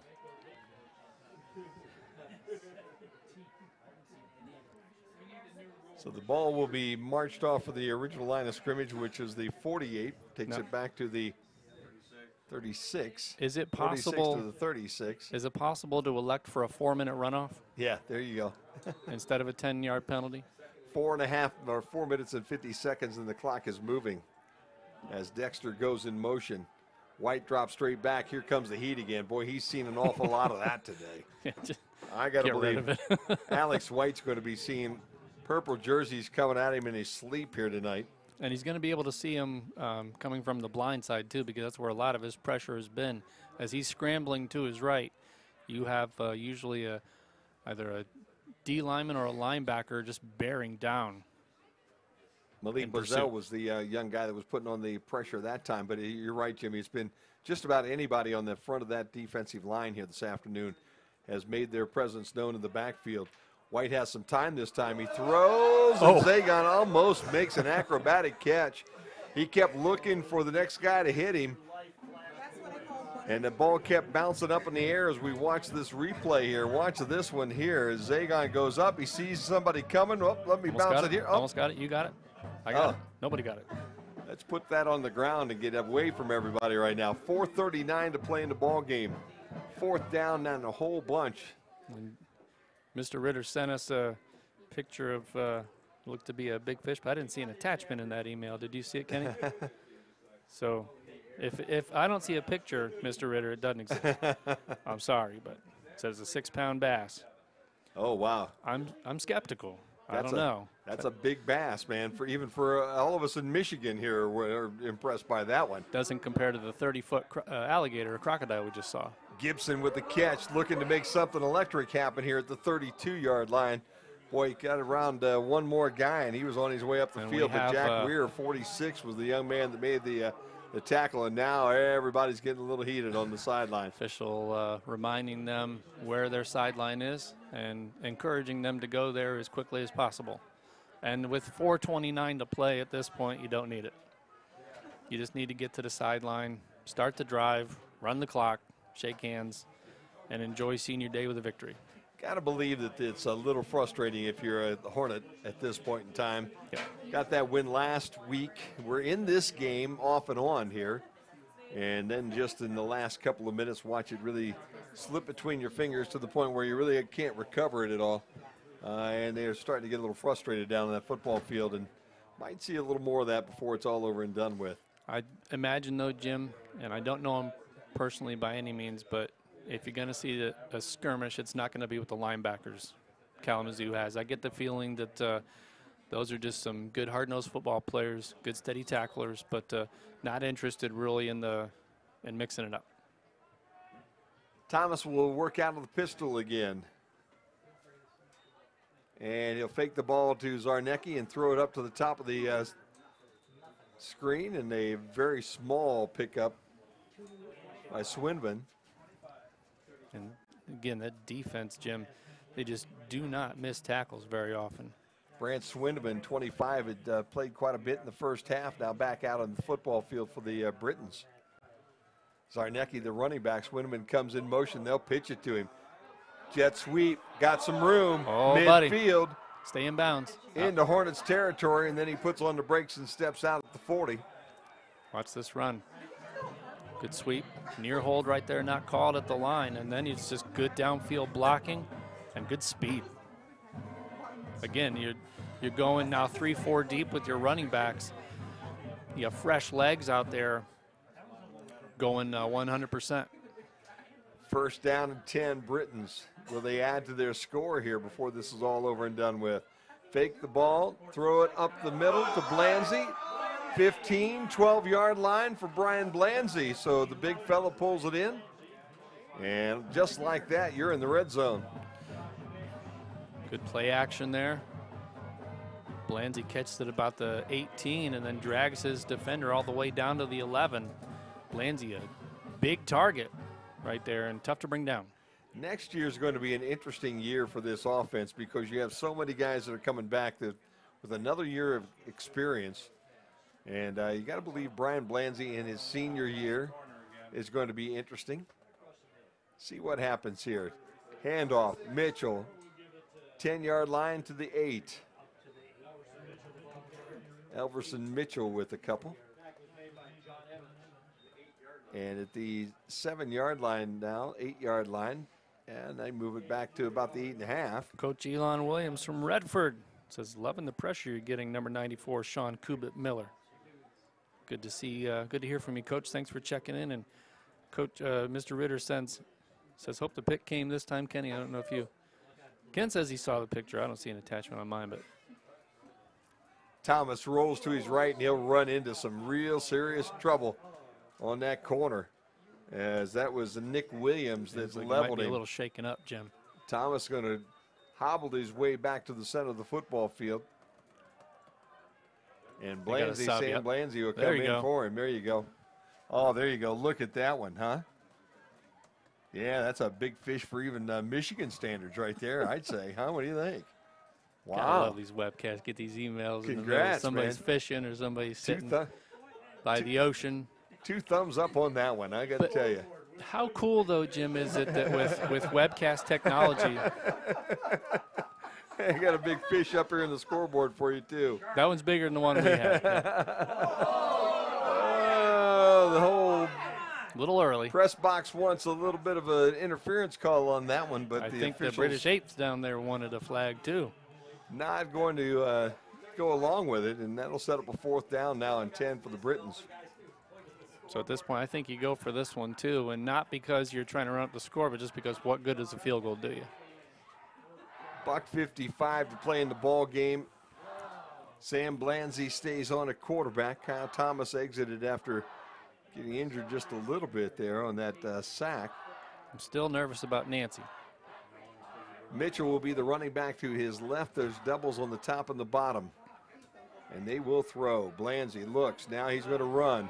And he'll be wrapped up at the 10 and dropped at about the 9. And the ball will go over on downs to Kalamazoo with 1:49 to play in this season. And the Britons up by 21, 24-3. Ken, can you do a wellness check on Nancy for us down in Florida? Can you do a wellness check in Sanibel Island, Florida for Nancy? That was at least a 35-foot alligator. And we were worried that maybe. It was as big as an RV. It really was. We're worried about your safety, Nancy. It was like a transformer. The wheels were tucked in underneath its hips and everything. 24-3 here.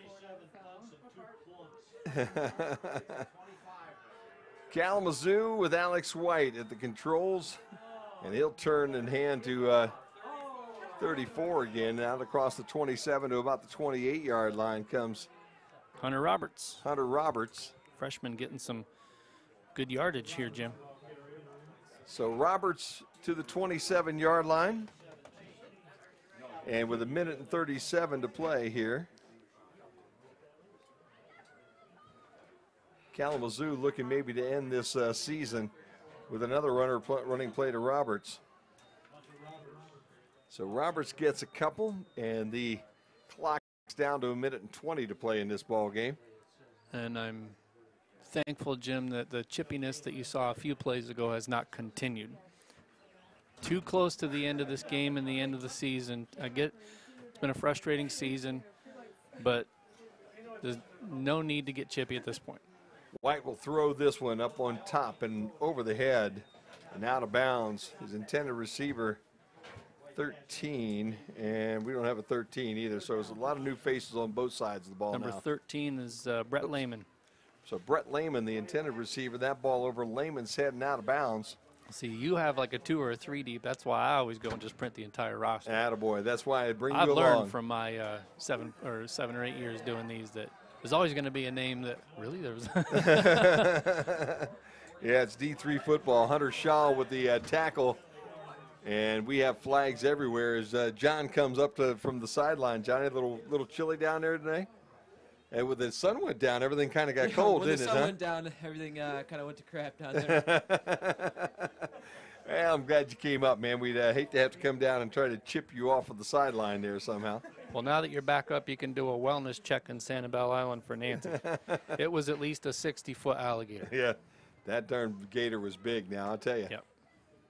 There are probably no pets around that neighborhood, I would think, you know, with a gator that big. Unsportsmanlike conduct.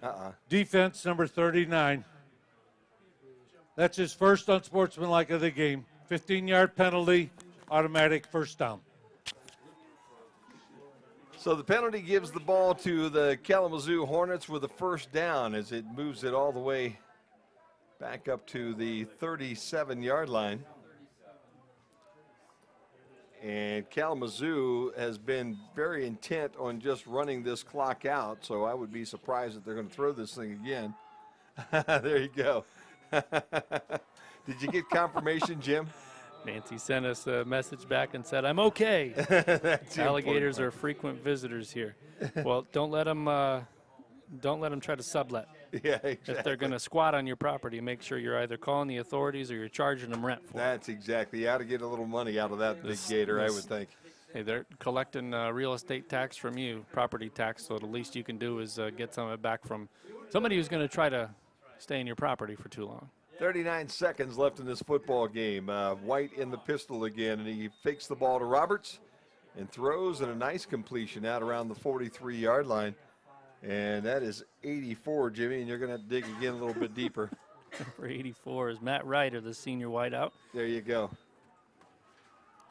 So third down at about 5. Clock at 20 seconds, and that could have been the last play, but now Probably Kalamazoo. run one more and then shake hands and head back to Kazoo. They have not started the play clock right now, so we're down to 7 seconds, 5 seconds. They will Might as well throw put this one one more. up.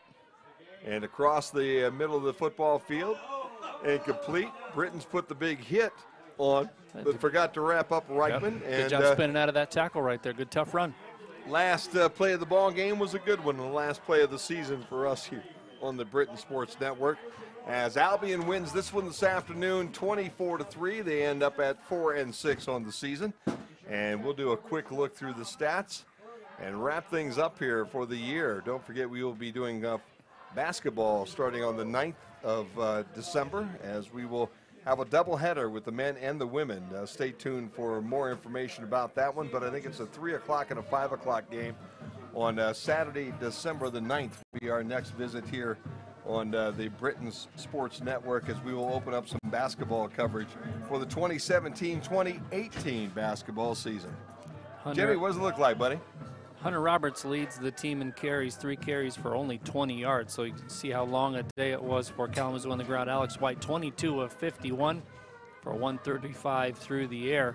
5 catches for C.J. Foster for 23 yards. However, Seth Dexter has 4 catches for 35 for the leading yards. Rickman has 2 for 23. Giovanni 3 for 20. And Zagon 3 for 14. As Kalamazoo is only able to put 3 points on the board today in the loss. And bear with us as we momentarily go to try to get the Brit stats. And while we're doing that, we want to remind you to go to twitter.com/GoBrits or online at GoBrits.com to get all the final pieces of fall sports information, as Jim mentioned, we get ready for the 2018-2019 winter sports season. We'll get the Britton statistics here momentarily. Sam Blanzy, 21 of 43, 159 and a touchdown. Kyle Thomas, 5 of 10 for 60 yards and 2 scores. Doug Freeman leads the rushing attack, 13 carries for 95 yards. Elverson Mitchell, 5 for 57. And Pat Zarnecki, 11 for 44. Swinneman also had a 26-yard carry as well through the air. 7 catches for Blanzy for 90 yards. Colby Canfield, 6 for 53 and a touch. Tyler Sykes, 2 for 25 and 2 scores. Koski had those 5 catches early in the first quarter. Never caught another pass in the game, Jim. I'll be darned. 5 catches for 36. It looked like he was on his way to 20 receptions. However, they switched ends and they never really went back to him after that. So dominating performance by the Brits, and they come up big today. Total offense, 446 to 187, and that was pretty much all. Actually, that was a pretty even distribution, Jim. 219 through the air and 227 on the ground, so a really good balanced attack. 31 and change to 28 and change time of possession And pretty dominating performance by Albion College. Well, good afternoon for the Britons as they wrap up the year on a victory, and you always like that. John, how about some finals from around the area, man? I don't think there's any surprises who the winners are, but why don't you make it official? How's that? Yeah, everything ended the way we thought it would. Adrian finished up 56-21 over Almas, a nice win there. Trine finished 28-6, and you made a good point. They probably did have a lot of their second string in the second half. And then Hope thumped Concordia 70-6. Ouch. Oh, boy, I'll tell you. You never like going down in that fashion ever, but that is the way that it all went down. John, thank you for your help this year. Good luck in the upcoming season that will be coming up here for you guys, and we wish you well. How's that? Bring back another championship, okay? Oh, we'll do. Thanks for having me. All right, thank you for all your great work. Jimmy, why don't we wrap things up and get the heck out of here today? How's that sound? I want to thank the crew one more time. Yours truly, Jim Bellamy, with Jim Funderburg and John Bolello doing the announcing. Ken Reeker, the producer extraordinaire today. Nick Reeker, Samantha Murphy, and Drea Hill doing the camera work and the computer work. And for Albion College, as always, want to thank the Director of Athletics, Matt Arend, and the Sports Information Director, Bobby Lee. This game was a production of Richard Productions and FJ Productions. And one more time, folks, thank you so much for tuning in around the country and around the world watching Britons football. We appreciate you tuning into all the contests. I invite you to go to GoBrits.com or follow them on Twitter, twitter.com/GoBrits. Thank you so much, and have a great weekend and a great holiday season, everybody.